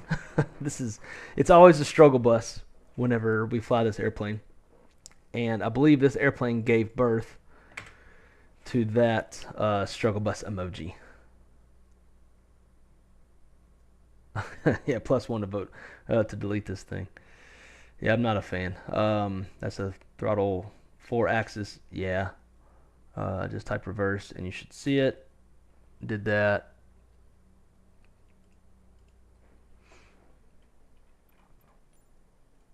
Let's see. Let's go through what's assigned. So I got 1, 2, 3, and 4 assigned. So basically, I've got 1 and 3. Okay, well, ooh, why is it doing that? Why is it not moving?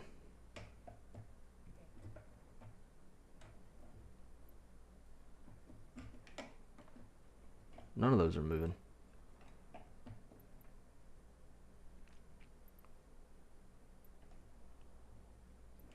Well, if I remember correctly, yeah, I have it set where 1 and 3 are on the same axis, and then 2 and 4 on the other axis. Although it should be, whatever. Anyways, that's for like 4 engine shit, even though it's set wrong.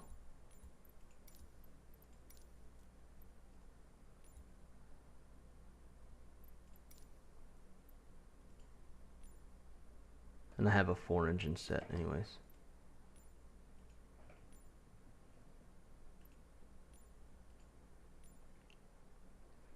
So this I'm going to delete. Why is this not moving?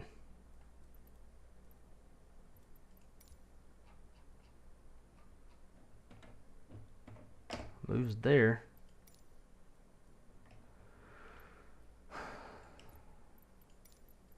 Let me just clear that all together.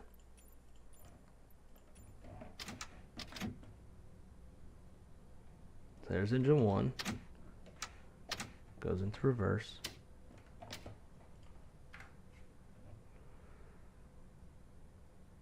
Maybe we'll tell this yes. See, we can't do that because I don't have a max and idle position. Reset calibration. We'll start in toga. We can't start with toga because it wants you to start with idle. So we put it into idle, set idle position, and you can see it went all the way down, so that's correct. Toga, that's correct. All right, throttle saved.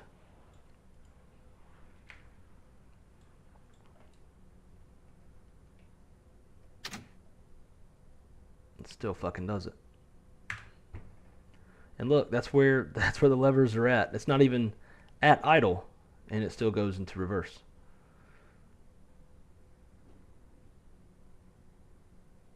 Fucking frustrating. This alone will keep me from ever flying this fucking airplane again.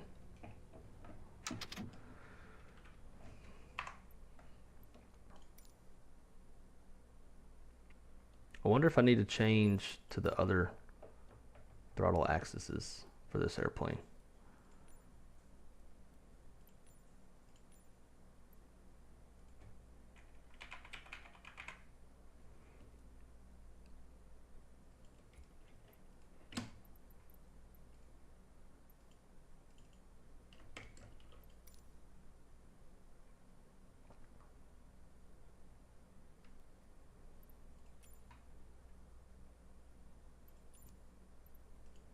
Alright, we're going to watch the replay, and then I'm going to jump into 7.3 and just make sure everything still works as it's supposed to.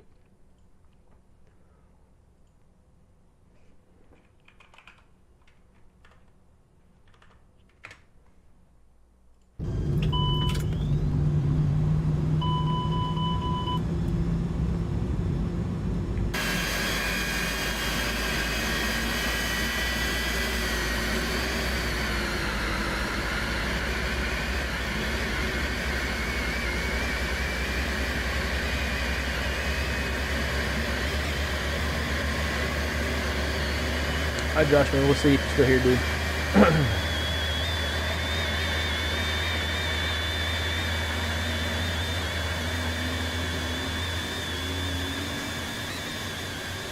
The same happens to me when I fly the A300.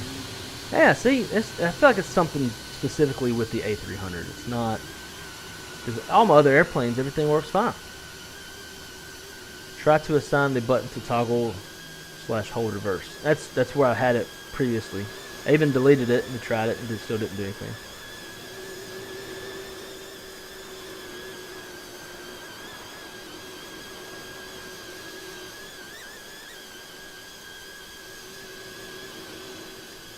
I was having to give nose down pressure because the daggum throttles wouldn't chill out.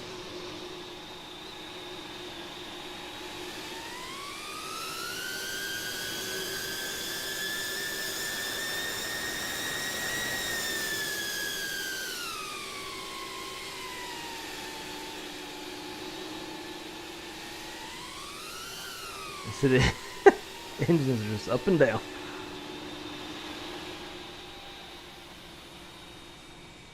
I slammed the brakes and I said, fuck it, and turned the engines off. That's kind of funny.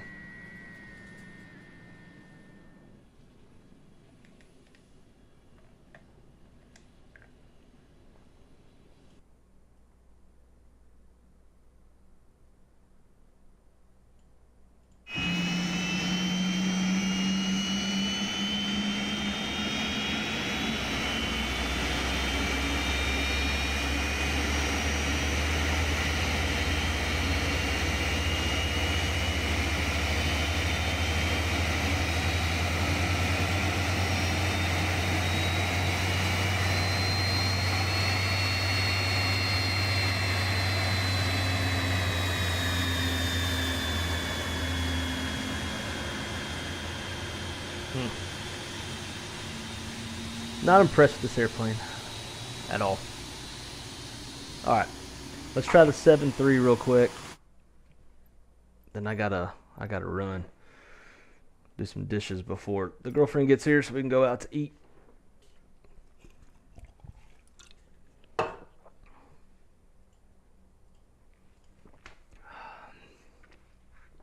Man, it's annoying.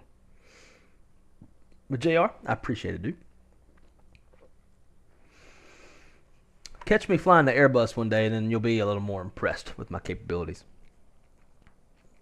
If we fly a 7.3 or A320 family airplane, I gotta do the checklist, the briefings, the flows, all the things. Everything's a lot more structured, precise, realistic. But in this airplane, everything is a question mark. Yeah, I would too. And it's up to date too. They put out 6 updates. I've installed every one of them.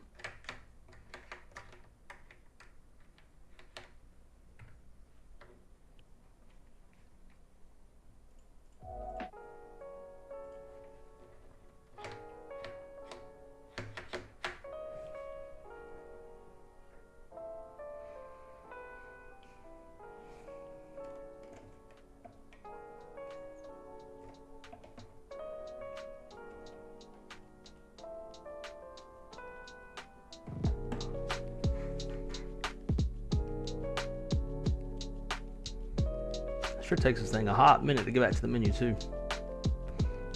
Flew that thing once and never again. It sucks too, because I mean I'd really like to get into the airplane. It's pretty high fidelity. I love the fact that they model wear and tear on the tires and stuff like that, giving you like a legit reason to do walk-arounds. But like, I can't even just have basic functionality of engines.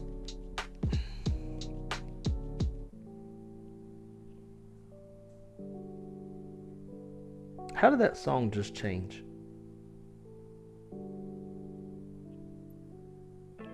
What was that?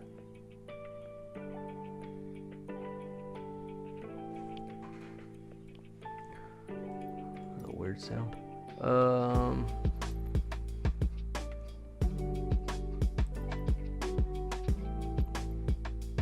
Let's load up in Eglin. I have Payware Airport for this, and I've never looked at it.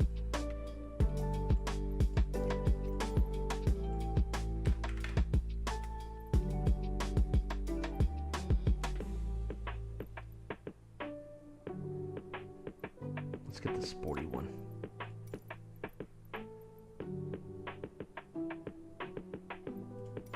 Old school.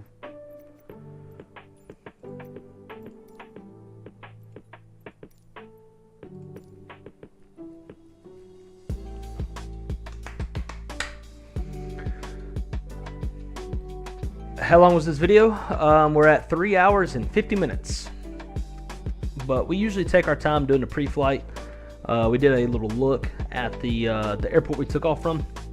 It's a brand new airport. So we did like a little first look at that. Then we kind of pre-briefed everything on the operational flight plan before we started up the airplane and took off.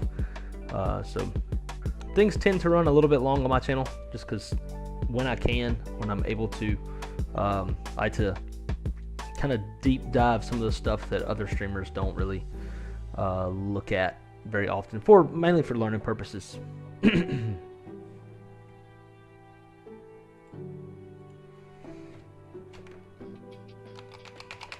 So what we'll do is we'll jump in and start it up, maybe take off and fly the pattern real quick, and we'll just do it all visually. Won't screw with any instruments, none of that stuff.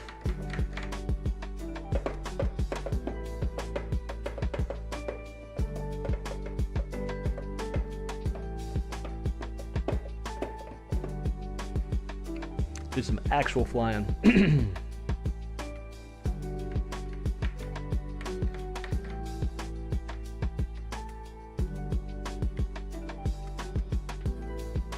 you like long videos, good.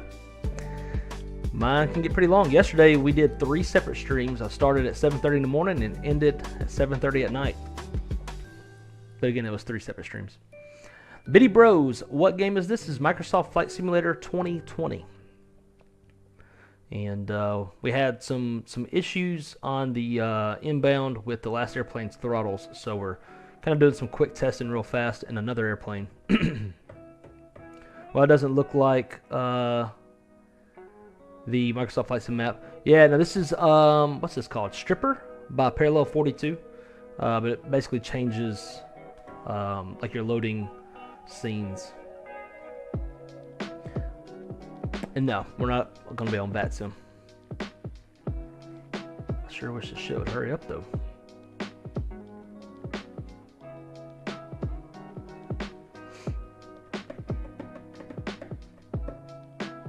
But yeah, this thing's called it's called Stripper. So like in the loading scenes, when you're loading the simulator itself, it'll show you like satellite imagery of different airports, whatever size of airports you choose. I think I have medium and large airports selected. So, all right, let's run through everything really quick. So we'll do a quick alignment.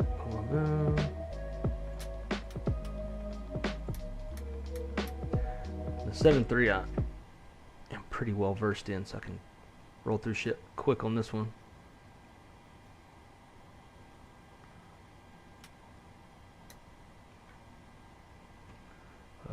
It's gonna do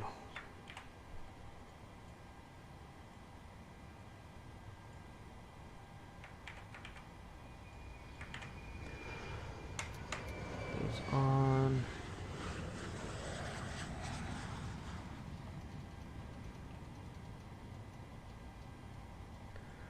$3,000. Sweet.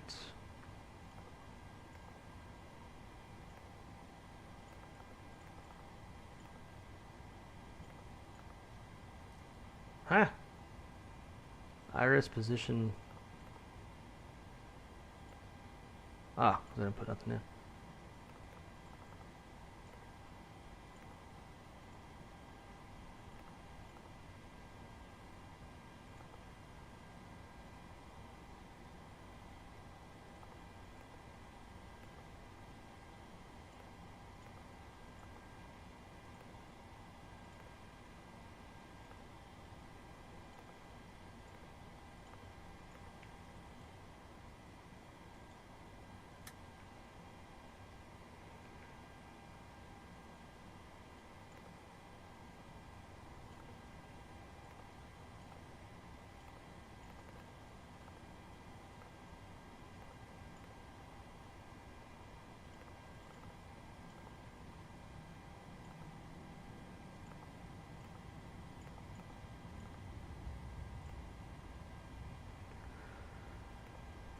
Well, why isn't my maps and shit coming up?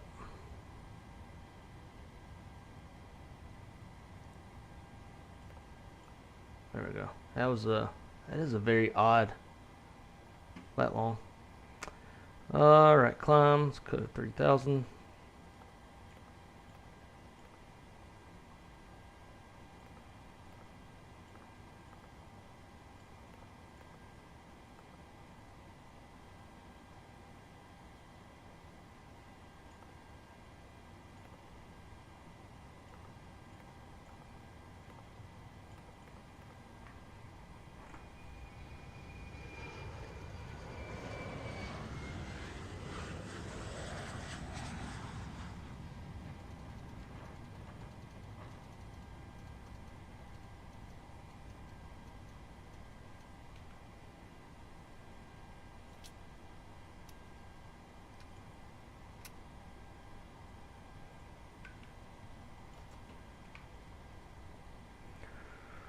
I don't care about none of this.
What the fuck? It's got us way wrong. Ah, duh.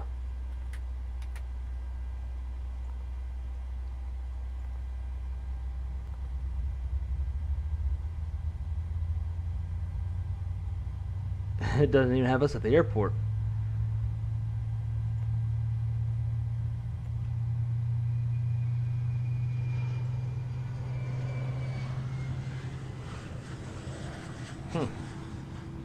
Oh well. Don't really need it. Just gonna back everything up with it.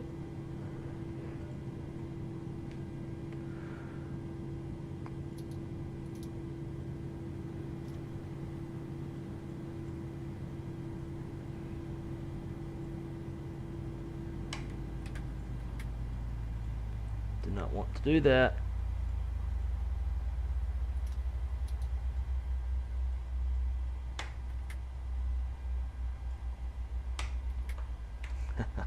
I hit the switch on my Bravo and that shut it off.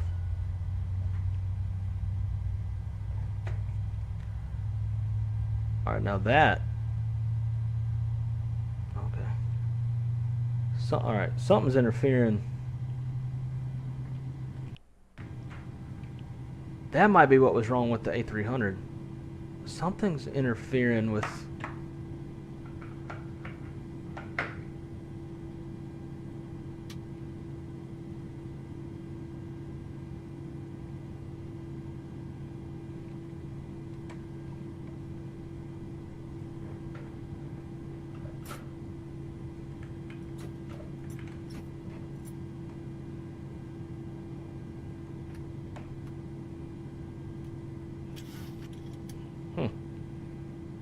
Oh, it seems like something is also trying to control the airplane.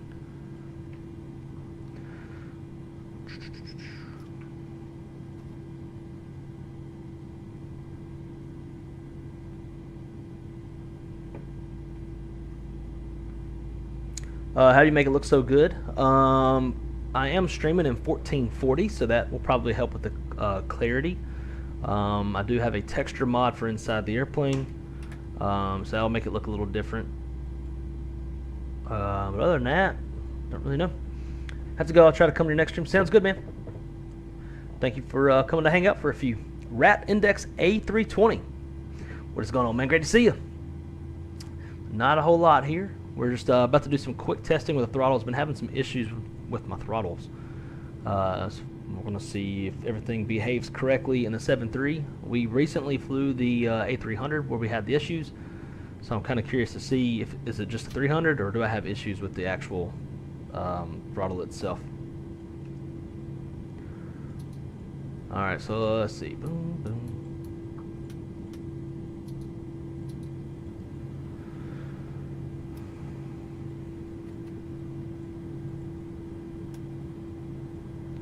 Flaps 1.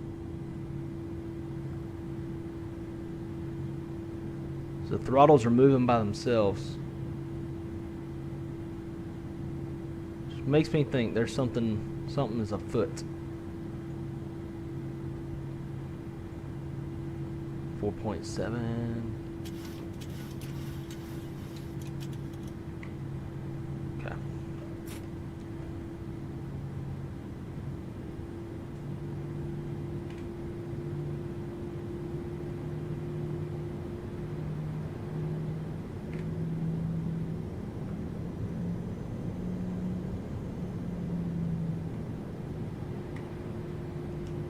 Hello, airplane.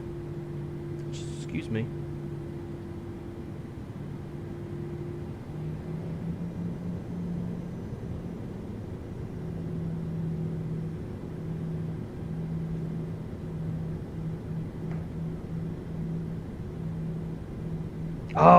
Oh, that's why. I forgot we're not in Pensacola.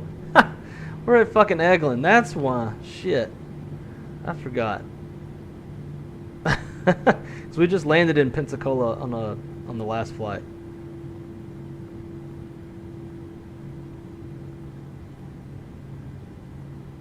That makes a lot more sense.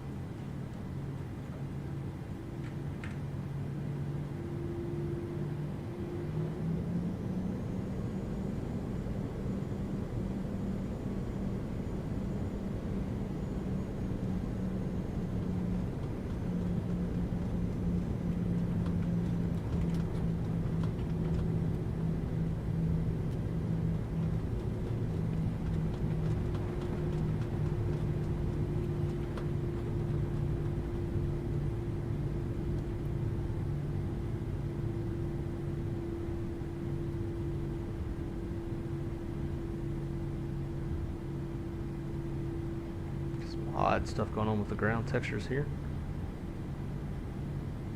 I doubt these are where they'd be parking airplanes.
Grandma calling me.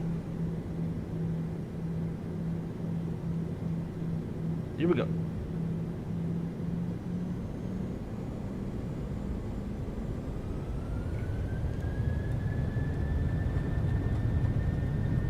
Airspeed alive.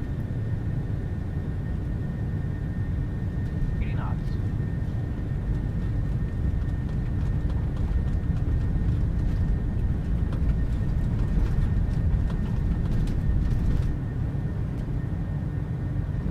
Positive rate of climb.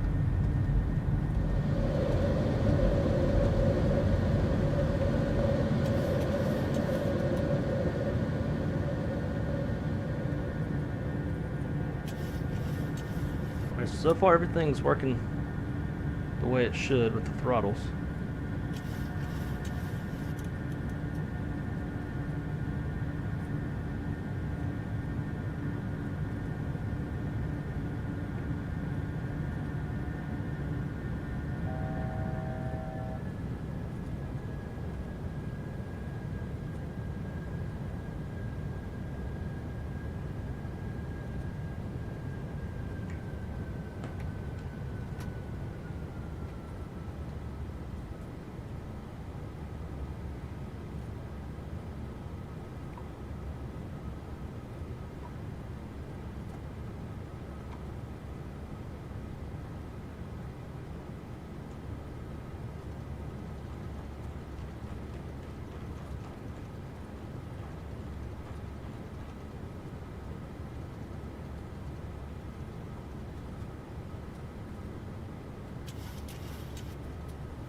We're just going to do all this by hand.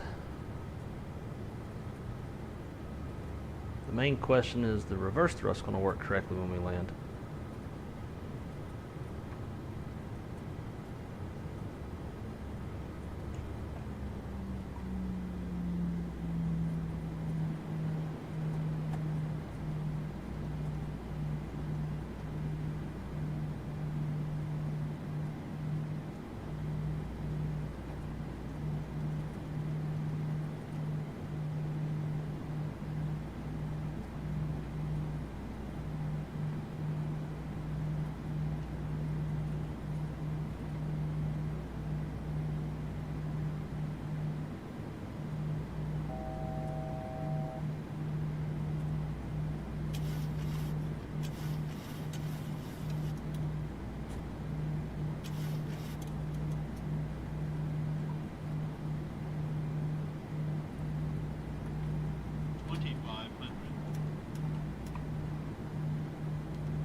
There's the active, you stupid fuck.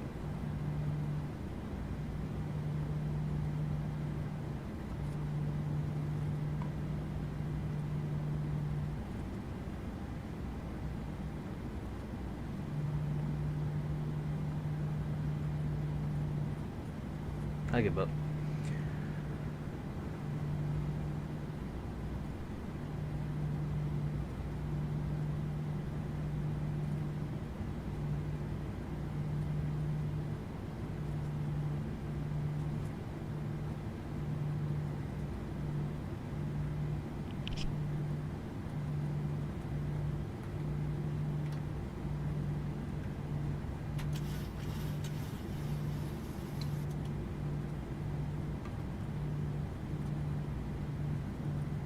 It's a little windy.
Got a right to left quartering tailwind.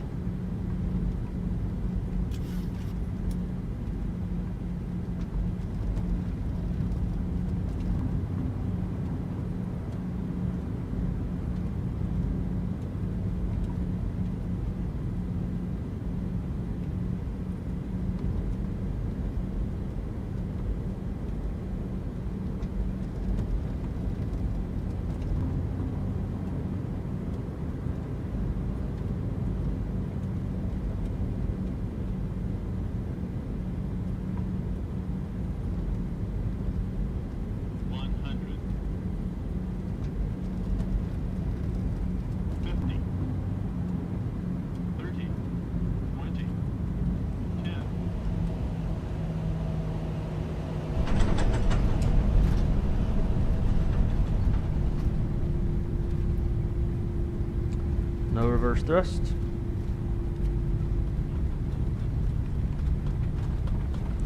$80 knots. How's that gonna?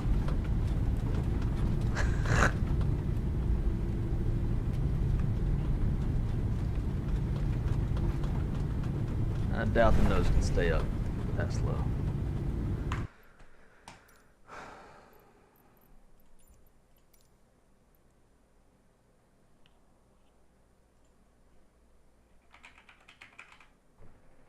Yeah, we set it hold throttle reverse thrust. No reverse thrust.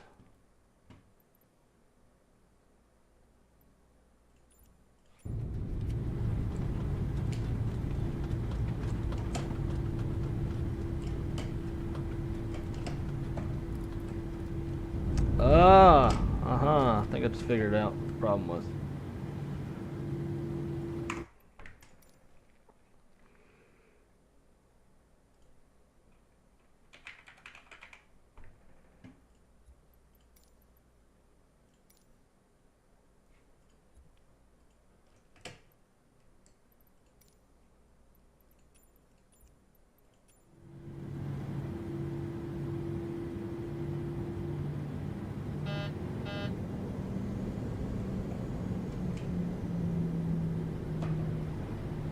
Nope.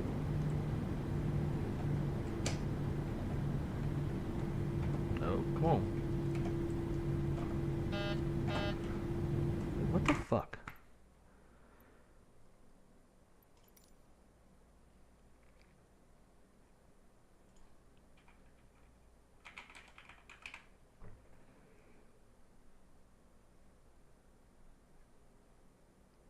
So it's like I'm having to, even though it's saying hold reverse thrust, it's not putting it into reverse.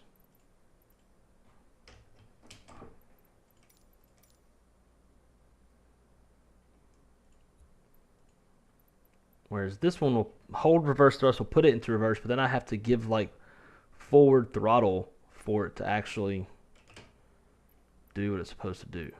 I've never had to do that before.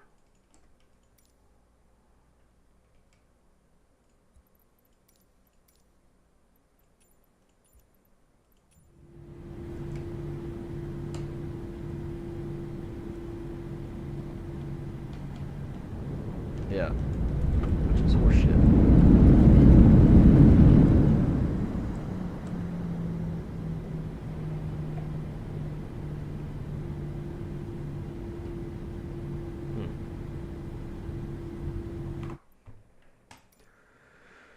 Controls. God dang it.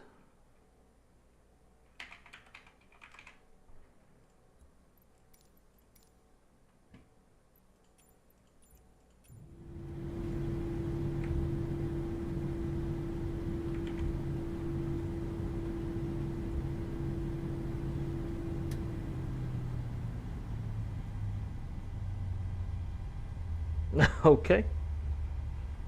I said fuck you is gonna kill the engines. Buttons and switches.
So I'm going through FSI PC to see if there's like a reverse thrust.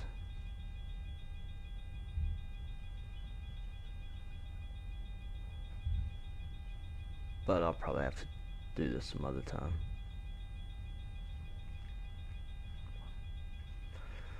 Oh well.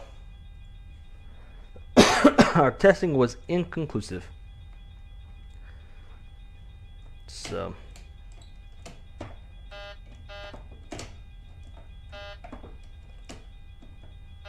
what now? Oh, that's because we just deleted it, that's why. Alright, well, ladies and gentlemen, that'll conclude today.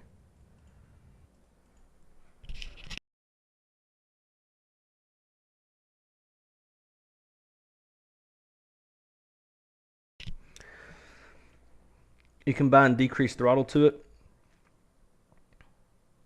That's probably what it is.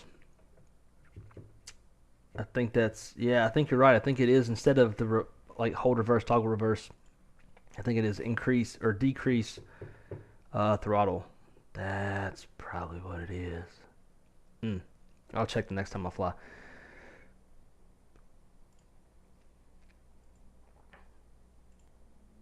Anyways, guys, sorry this was kind of it seems like every time I fly that fucking airplane, it turns the stream into just a like kind of blah, messy, quirky, goobery stream. I don't know about y'all, but I like my streams to be like kind of serious on the flying side and do shit right, but it is what it is. Anyways, thank you guys so much for coming to hang out. Greatly appreciate every one of you. Really enjoyed hanging out with all of y'all and the great conversations that we had. Am I going to fly tomorrow? No, I will not be flying tomorrow. I go back to work tomorrow. I'll be working for the next 5 days. And then on Wednesday, we should be able to stream again. So, guys, if you haven't done so already, please smash the like button on the stream. Obviously, it helps with the algorithm and all that good stuff. Other than that, hope y'all have a great rest of your week. Have a great weekend. And until next time, be good at it, keep it on the wrong side, and I'll see y'all on the next one. Take care. See ya!